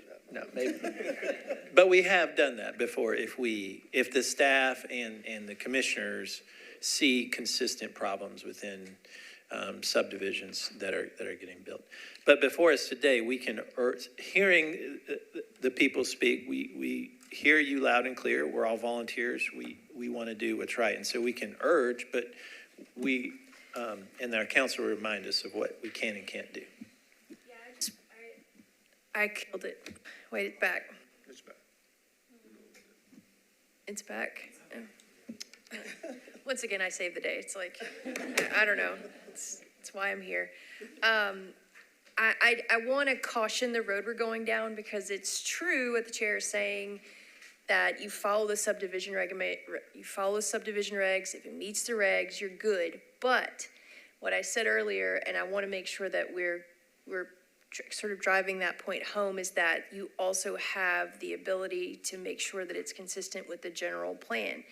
And that was a case that where actually it went against us the other way. Well, what Metro Legal said first was you can't really review anything but the subdivision regulations. And the court said, no, actually. This body can look at the subdivision regulations and they can look at or determine if it's in line with the adopted general plan, including its constituent elements in the major street plan. And I'll have Lisa and Lucy explain to you how that fits into the piece. But I want to be clear that there is another step that you have, or another tool that you have in your tool belt, because I don't want to make the same mistake that we've made before and put out there that, hey, you guys have no authority. You have to do it this way. So if you look at page 40 of your staff report and you look under policy considerations, you'll see how staff evaluated that test. So this is a urban, T4 urban neighborhood maintenance. And so we've evaluated against that standard. If this was a suburban or a rural policy, we might have evaluated this differently. And so we're going back to, you have to have a really good reason, commissioners, to deny a subdivision plan. And whether that's with the policy or with subdivision regulations, it has to be very well articulated because we'll get sued. And and that's part of our obligation. And, we try not to get sued. And the staff does a good job in protecting us and analyzing why it meets the subdivision regulation and the policy. Now, we have before went against staff because we felt strongly for a reason, but it just has to be well articulated, and that's all I ask. Yes, Commissioner Leslie. So what you're saying is that it is consistent with the general plan as brought before us? Well, I can't tell you that. I mean, the staff thinks Well, it I is. mean, the staff, it is consistent with the general. So, based on the court ruling, which says that you all can make policy considerations, we are providing you with information to indicate that T4 neighborhood maintenance, urban neighborhood maintenance, are areas that are characterized by moderate to high density residential. This zoning that is in place is consistent with that policy. They're intended to experience some change over time.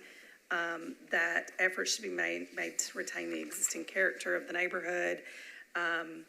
and that there are high levels of connectivity, and that lot sizes range from RS 3.75 all the way up to RM 28. And so we've given you some policy considerations. This entire area is all neighborhood maintenance, and these lots are generally similar to lots that are in the neighborhood. But we're giving you that consideration because the court has said that you, the commission, can consider that policy. And so we're giving you that information for your consideration. Thank you, Lisa. So any other discussion? This is very good discussion. Commissioner Leslie, did we get you all answered? Oh, I'm sorry. Yes, you did. Thank you. Excellent. Commissioner Clifton, I feel like with no other discussion, would you like to make a motion and maybe add an urging to put tree buffer? Well, I'm only prepared to move that we adopt the staff recommendation, but including the language that Lucy articulated a minute ago.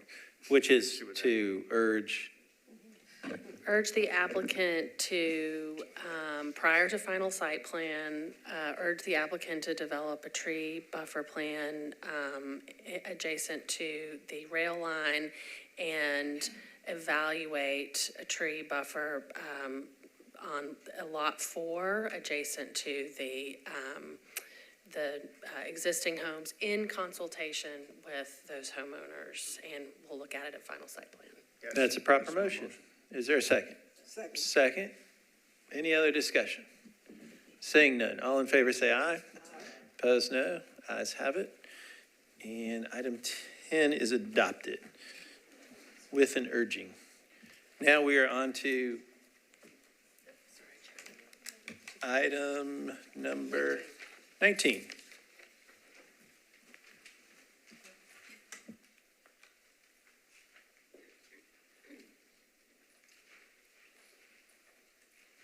Well, before we get started on item 19, I always like to check to see if the person is still here. Okay, perfect. Item 19. Laszlo's going to take us through this.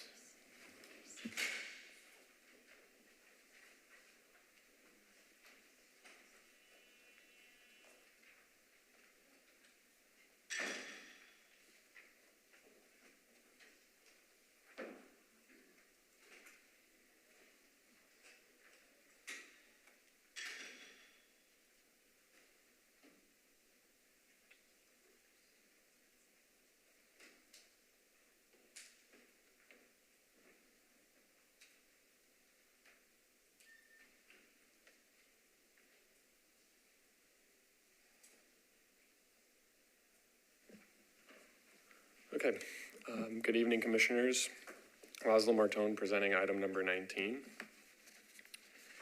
The request is to rezone from single-family residential RS 7.5 to single-family residential RS 3.75 for property located at 1245 Kenmore Place. Staff's recommendation is to approve.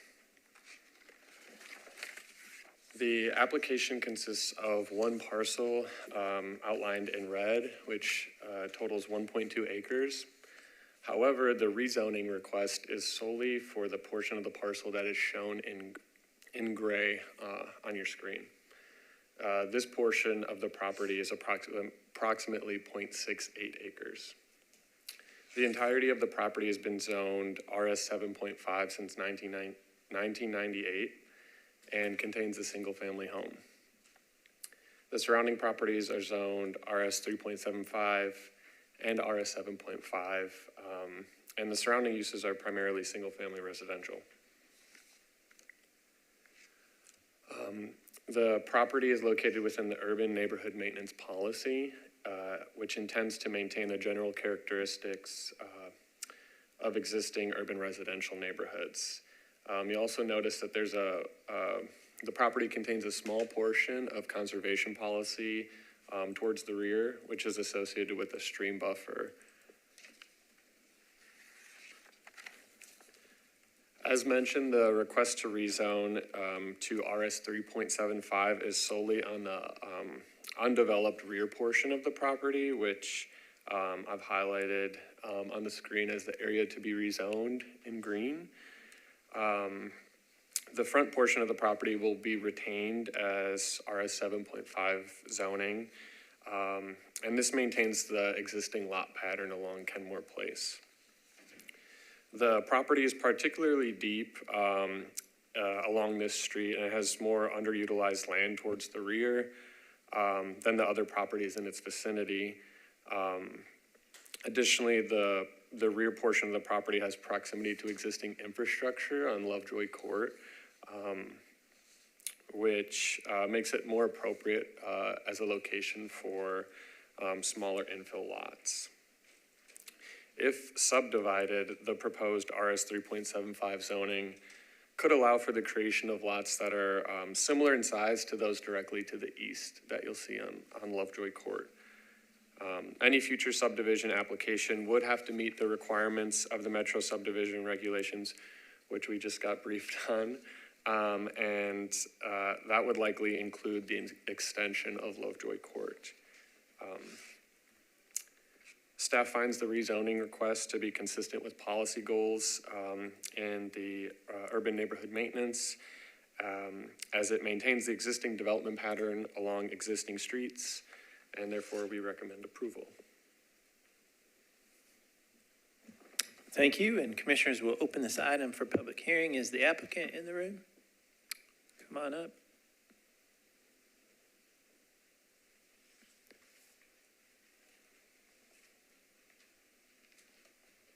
Welcome, and you have 10 minutes, and you can save 2 of the 10 minutes for rebuttal, and please state your name and address for the record. Hello, I'm Ashley Hall. I am currently under contract on the property. My address is 5507A Louisiana Avenue, Nashville, Tennessee 37209. And so my plan is to rezone, as was stated, to the RS 3.75, to then apply for a subdivision to create those same lots off of Lovejoy Court to continue that street and maintain the same lot sizes as consistent with the neighborhood plan. Thank you, and we'll save 2 minutes for rebuttal. Anyone in the room wishing to speak in support? Seeing none, anyone wishing to speak in opposition? Come on up. Welcome. You got 2 minutes, and you can state your name and address. Hi, I'm Linda Sparks, and I'm at 1211 Shelton Avenue, and I'm glad for the opportunity, and I want to thank each of you, too. The way I experience you is that you're service-minded, you're here in a voluntary capacity, so thank you for that. And I've learned a lot in the 2 properties that you've already covered, is that I don't know anything. That's one thing I've learned.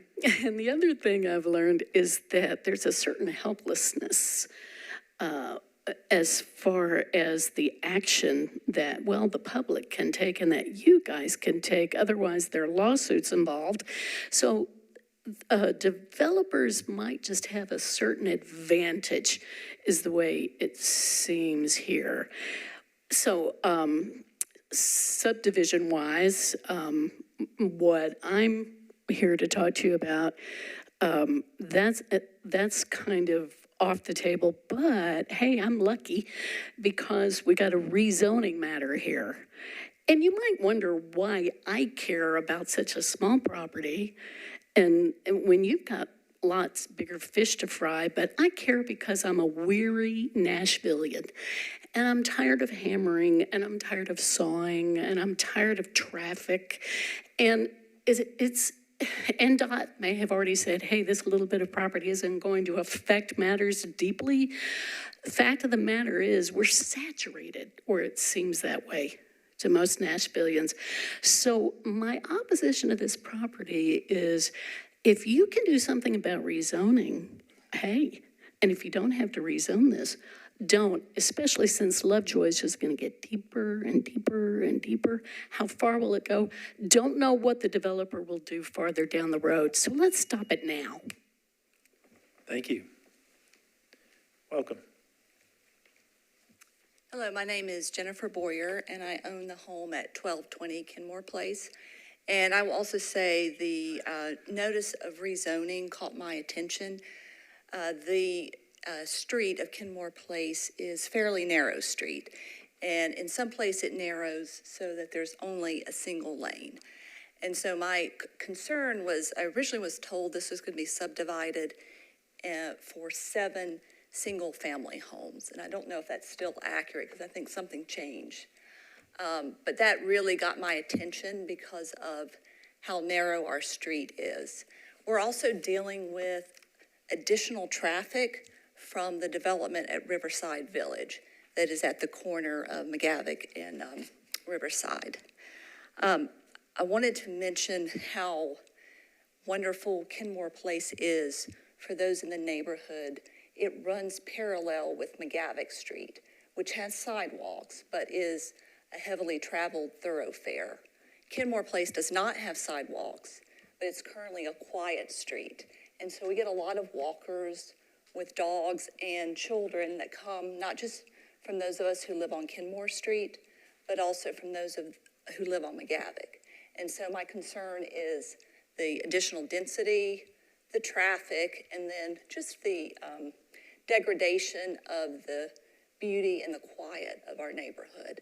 And so that's why I'm here in opposition, but I'm here because I love my neighborhood and I love my street. And I do thank you for your service. Thank you. Anyone else wishing to speak in opposition? Seeing none, 2-minute rebuttal. To speak to the original rezone proposal, we did originally request for an RM zoning, and that was turned down by planning. And so we had numerous conversations about keeping with the current streets, keeping Kenmore Place the same, and reverting to the RS 3.75 to match Lovejoy Court. Because our original proposal would have been to continue Lovejoy Court back to Kenmore Place to kind of cut that off so that you could not do future development down the line. But that did not go with the community policy, and so that is why we revised the plan and went with Planning Commission's recommendation for the RS 3.75. So if somebody wanted to develop in the future down the line, they could still have that option to continue. But as far as us, we just want to be in line with what is currently on the street and kind of cap what we are capable of doing, which would be the 4 houses off of Lovejoy and either 1 or potentially 2 with a future subdivision on Kenmore Place. Thank you. And I don't see the council member here. So seeing no one else wishing to speak, I declare the public hearing closed. Commissioner Marshall, you want to lead us off? You haven't led us off yet today. All right, thank you. So basically, I hear the concerns of the neighborhood, but in reading the report that the staff has submitted, it looks like everything meets policy and meet guidelines. And this also looked like the portion that has been developed, which is the back portion there, seemed like it would be something that would improve that particular street. But again, I don't have any major concerns about it. And again, I do hear the community, but based on what I see, I would support the staff recommendation. Thank you, Commissioner. Any other discussion? Commissioner Clifton. Yeah, I support it as well. I think a lot of us have changed our minds about things in terms of land use and planning over the years. And our first thought is often we don't want to change what we like. But in many ways, that's not the role of this body. It's, there's, and the 2 people who spoke against this were very articulate and have very good points. But, it does remind me that a lot of the chatter on the street is that boils down to, we like this town and we don't want anything to change. And we don't want anybody else to be moving in. That's not what they're saying. I'm just saying if we actually rejected something like this, it would be encouraging that thinking. And that's not who we are as a city. I don't think, and I hope not. So I just wanted to mention that. I think it is, from a planning perspective, it makes sense, which then makes it a policy decision for the legislative body of of the city, which is the Metro Council. So I will be supporting this staff recommendation. Thank you, Commissioner. Any other discussion? Commissioner Dudden. I just have a question about how we rezone a portion of one parcel. I mean, is there a separate legal description that has to be filed in the property records to indicate the zoning separation on one parcel? No, it's quite common to rezone just portions of property. It's not a legal description. There's a sketch that's filed with the council, and then we map it in our mapping department.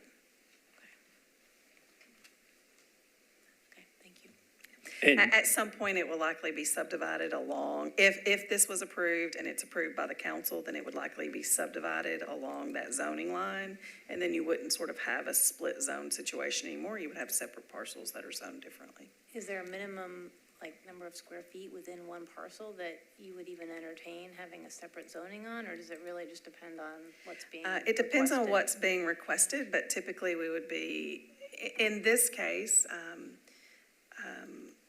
a pre-application, they had a pre-application consultation with staff and asked for a multifamily zoning, and we looked at the surrounding zoning, and you can see that there is some RS 3.75 to the east of this property that was rezoned in 2014, and then RS 7.5 to the west, and so this is a neighborhood maintenance policy, and so we looked at it as staff and said rezoning the entire property to something that's multifamily is likely not consistent with the policy and not something that we can support. But if we look at the lot pattern along Kenmore and lot pattern along Lovejoy, and they are somewhat different, splitting the zoning, as has been done to the east, makes a lot of sense. So we try to make sure that the lot to the south in Kenmore that's staying in RS 7.5 is at least large enough to meet the standards of that zoning, and that the new lots are at least large enough to meet the standards of the new zoning. Okay, thank you.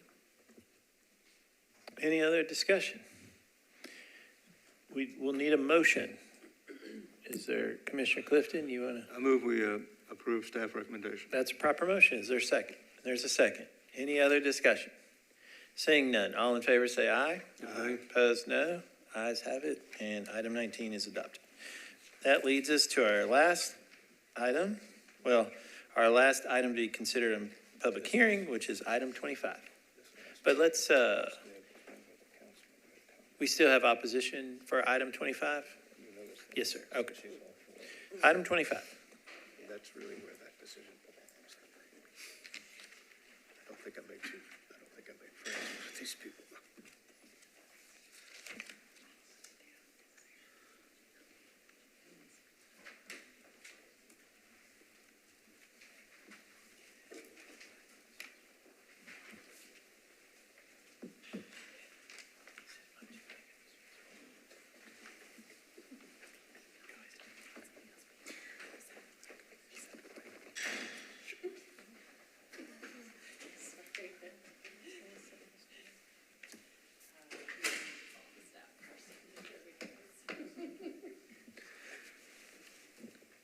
Hello, everyone. Didn't plan for this one, but would like to, in our chair's stead, address the next item. So would you please open up introduce the item for us, item 25.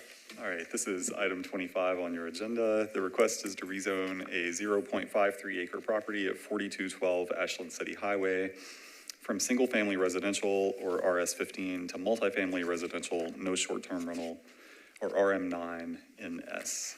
Staff recommends approval of this request. Again, the existing zoning is RS15, which permits single-family residential uses with a minimum lot size of 15,000 square feet. The requested zoning is RM9 NS, which permits multifamily residential uses with a maximum density of 9 units per acre. Based on acreage alone, RM9 NS would allow up to 5 multifamily residential units on this site. Note that short-term rentals, owner-occupied and not owner-occupied, would be prohibited. All adjacent properties are zoned RS15.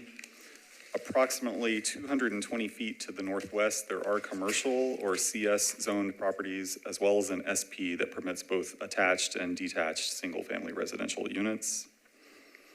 The subject property lies in the Bordeaux, Whites Creek, Haynes Trinity Community Planning Area. and the applicable policy is T3 Suburban Neighborhood Evolving, or T3NE. The T3NE policy is intended to create and enhance suburban residential neighborhoods with more housing choices, improved pedestrian, bicycle, and vehicular connectivity, and moderate density development patterns. Staff evaluated the proposed rezoning for consistency with the T3NE policy. The proposed RM9 NS zoning district is supported by the policy. The density and bulk standards for RM9 NS, including the setbacks and building height, align with the policy. Because this request is consistent with the T3NE policy, staff recommends approval. Thank you. Thank you. And so commissioners will open this item for public hearing. Is the applicant in the room?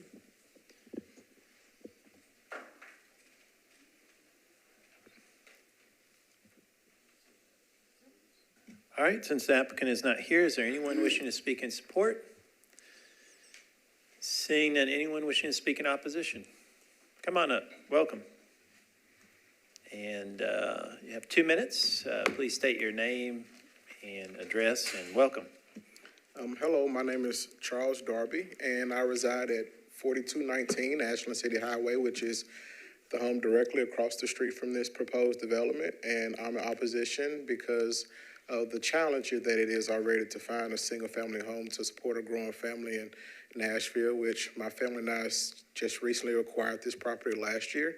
And it was a 6 to 8 month process for us searching high and low in Nashville to find a property that was of size, which we are very fortunate to have a 1 acre lot in Nashville. And it took us a very large time to find a space which we could live within the density of our support system, our school district, and find a quiet, loving neighborhood in which we've lived in this area for 13 years. We have another house right down the road from this development, and we just truly love our neighborhood. And I'm in opposition because I don't want to say the word afraid of the fact that it potentially might usher in undesirable people, which this is a very quiet, kept community. It has a lot of historic features to it, which since I've acquired this property has developed quite a amount of pride for my property and presenting a great showing to the community of what a well-successful home looks like today in Nashville. And I just hope that that you all oppose this rezoning for the sake of not really just change or growth. It's just for the fact that to preserve the character of the neighborhood, to preserve the various behaviors of the neighborhood, and preserve the infrastructure that's one of the last areas in Nashville in which you can have a single family home with a 1 acre lot, which the next pretty much places 1 or 2 around South Nashville, Belmead, some of the various areas that we look for this exact property. However, I'm in opposition for the fact that thank you. Thank you, sir. Appreciate you coming down. Anyone else wishing to speak in opposition? Seeing none, the council member is not here. And so seeing no one else wish to speak, I declare the public hearing closed.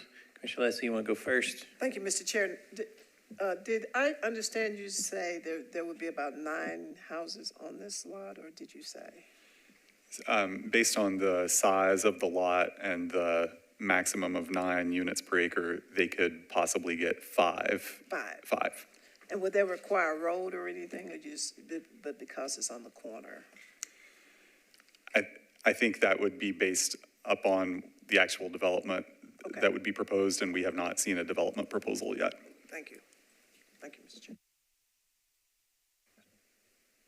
Anyone else? Discussion? Commissioner? So since the council lady is not here, did she submit any type of information in support or opposing this particular project? I don't have any notes from her. So no information on community meetings or anything of that nature? Okay. Well, I am familiar with this particular street and this particular area, and I certainly can understand the gentleman's point of view of why you wouldn't want that many properties on those particular lots, because the community consists of mostly acre lots, you know, with homes that have been established in the community for quite a while, and so I can understand that.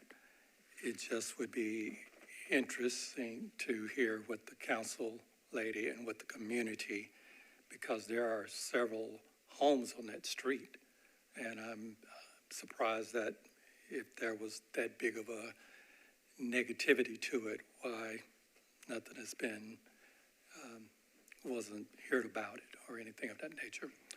But other than that, if it meets the plans that are required, then I would be in supportive, of it because I don't see anything negative about it other than the one person here speaking against it.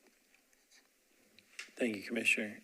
Any other discussion? Commissioner Dundon? Yeah, I agree. I'm inclined to adopt or support staff's recommendation, but is it unusual that the developer is not here? Yeah, so The applicant is not here? Yeah, personally, I personally like to hear the developer, especially if we have someone from the community opposing it. It's a rezoning. I just feel like I would feel more comfortable if we heard from the developer and the council person to get a feel for what the community is saying, if there's been any community meetings and that sort of thing. I think that Commissioner Clifton and I, it is a little odd to not have the developer here. I'll be glad to talk at some point. Yeah, Commissioner Clifton. Well, we're still on Commissioner Dundon, then we'll get to you, Commissioner Clifton. Were there any public comments submitted on this one? I didn't see any, okay.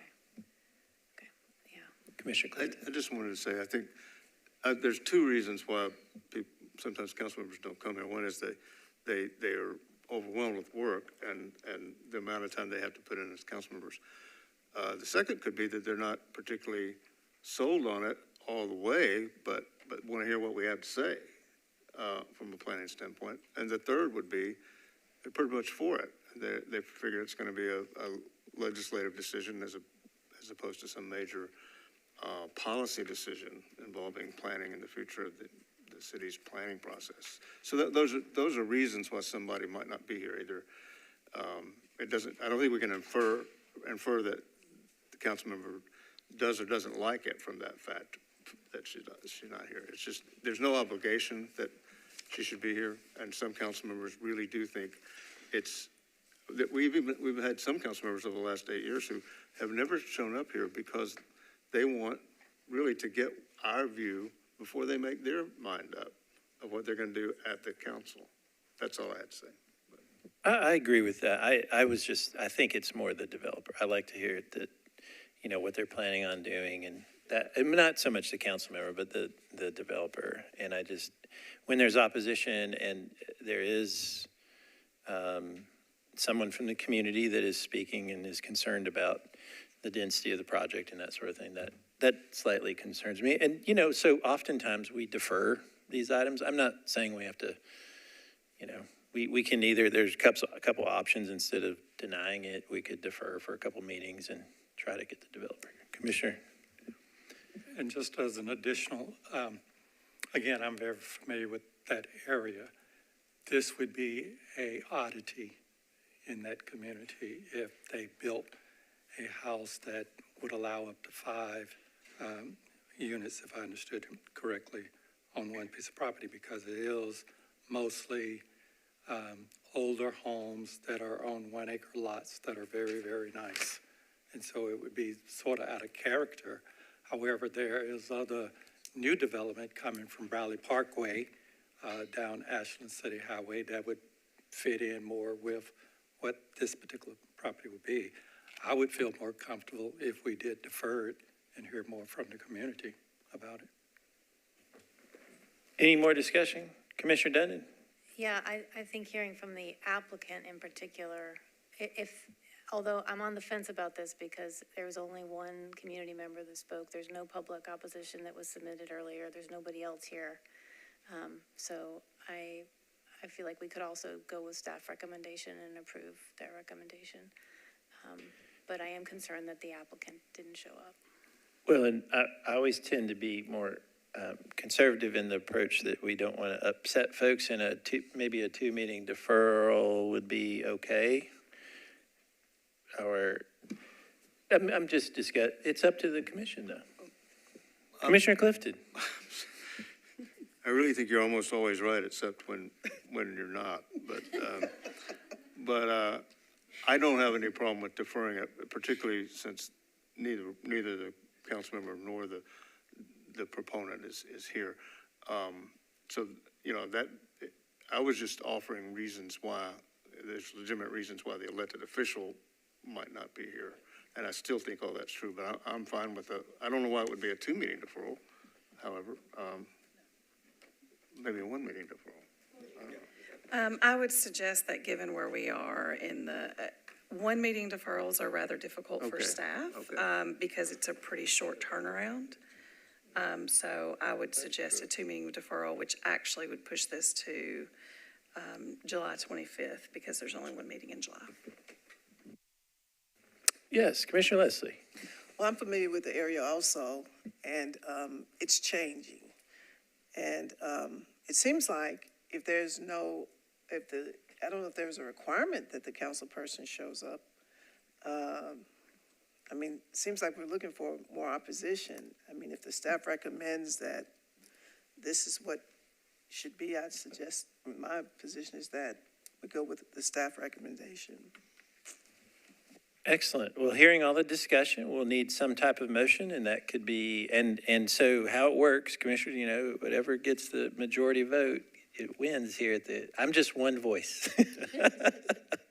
So, yeah, I'm just one voice, one vote. Commissioner Dundon. Yeah, and I don't want to belabor this, but I feel like I don't want to set a precedent that applicants don't show up on behalf of their projects and hear what's going on here. So I guess that's a concern. So I would move to defer. And all applicants are notified we send them the information with the staff report on the Friday prior to the meeting with the meeting date, the time, the location, so they are aware. Thank you, Lisa. We'll need a motion of some So sort. I move to defer for two. That's a proper motion. Is there a second? Second. Second. Any other discussion? Seeing none, all in favor of a 2-meeting deferral, say aye. Aye. Aye. Opposed, no. Ayes have it, 2-meeting deferral. All right, commissioners, good job. Lots of great discussion.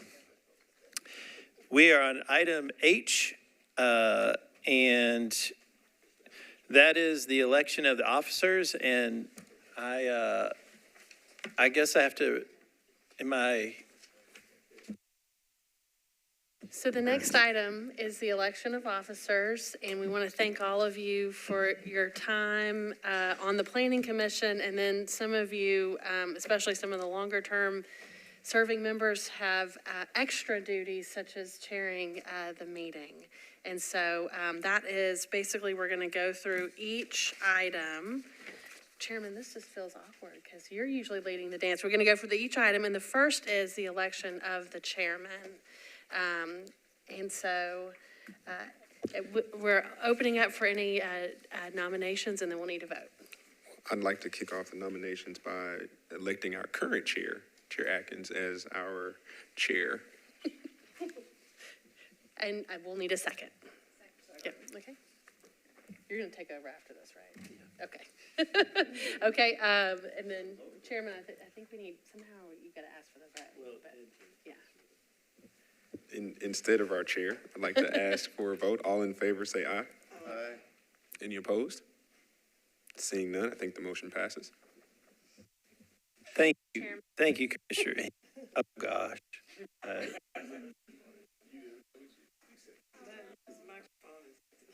My microphone's acting up. I've talked way too much today, sir. Well, they'll have to. I don't remember how we did that last time. I think it was absent. Oh. I think I did the first one, and then you. Okay, you were absent. He's back. He's back. Oh, no, you're back. No, it is. No, it's not.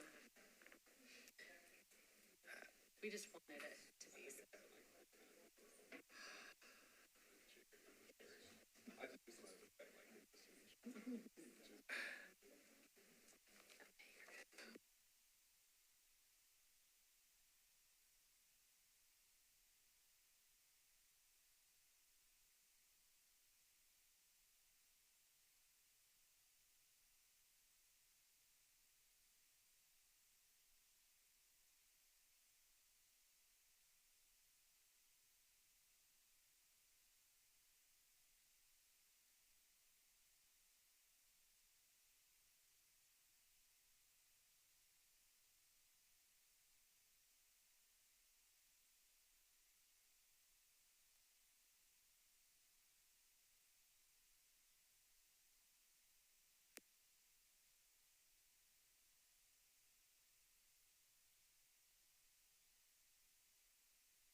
All right, we're back in action, and I apologize for that. But Commissioner Henley, I want to say thank you. I honestly told Lucy that I'm not sure that I should be chair anymore.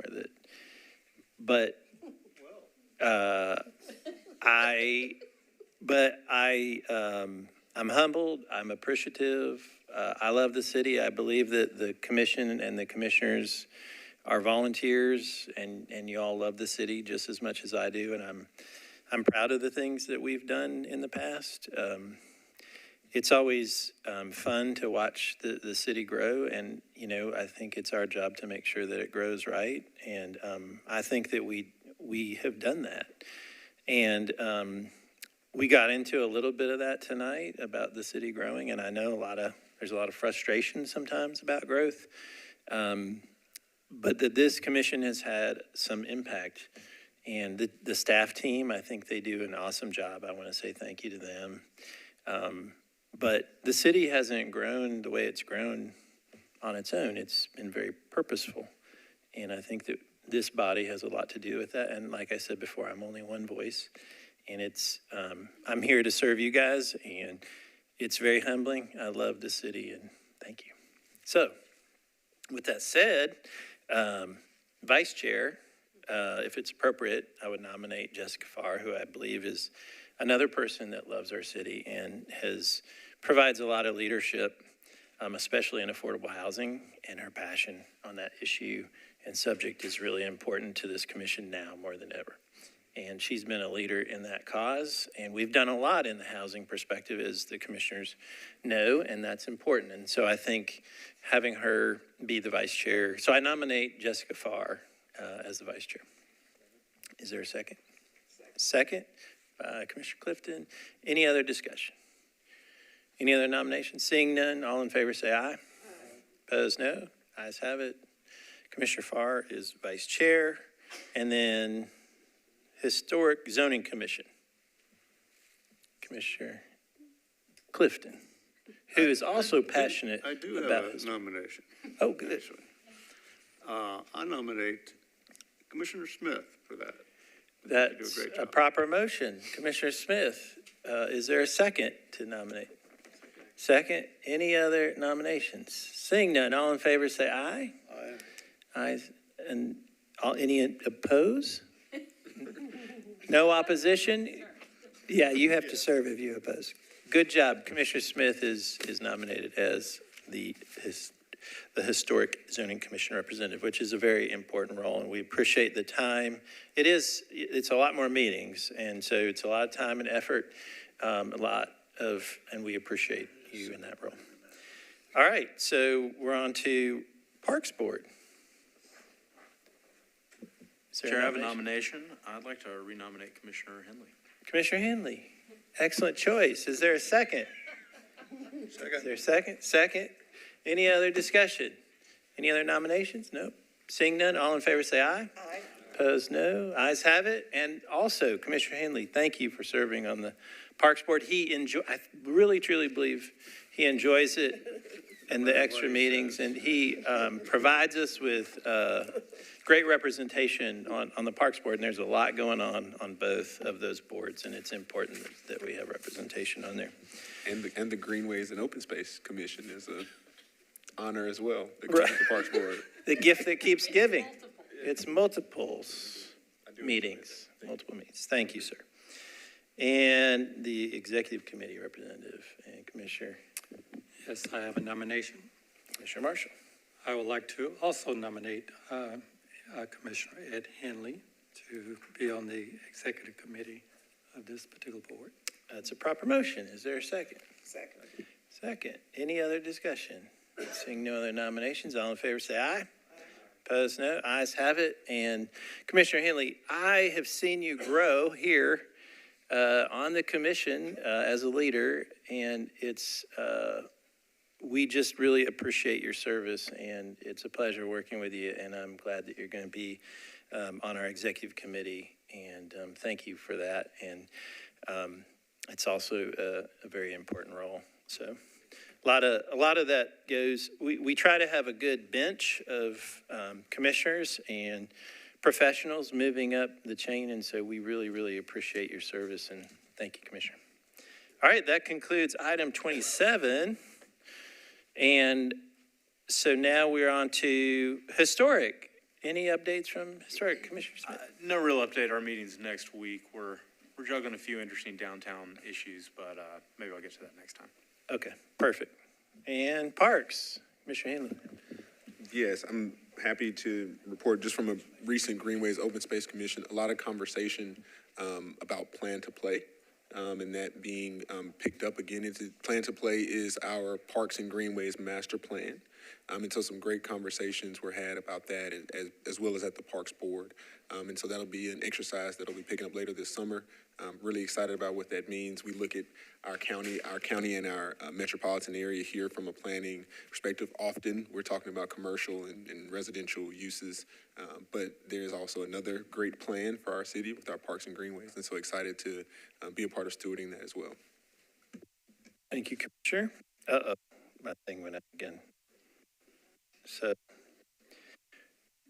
we don't have any executive committee report. Any director, anything quick? I just wanted to take a quick moment to thank the chairman for agreeing to continue to serve. He did offer to sort of, step aside in the event that, anyone else might be interested, but I think he does such an exceptional job. Some of you were not with us when we were going through the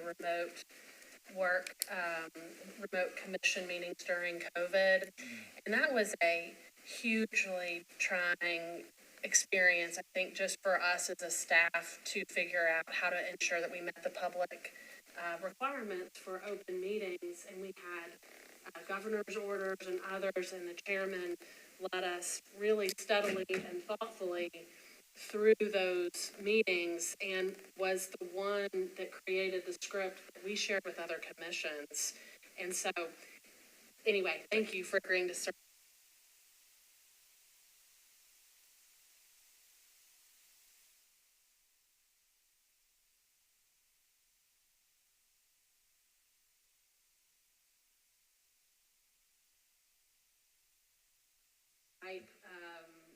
Not recommendations, we're going to get you before this update. It's important work. So thank you again for your stewardship and your time. So thanks again. And one last note, make sure you let the staff know if on your summer schedule if you haven't. So if everybody would do that, I know we really try to work around everybody's vacation and schedules, and so if you let everybody know so we can let the staff know, and we appreciate that, and let Kelly know. And I think I've done that, I hope. So it's a pleasure, you guys, and I look forward to working with you next year. And if you ever need anything, call Lucy, because we really can't talk about planning commission items together, so we can't, but we appreciate it. So is there a motion to adjourn? Or adjourn.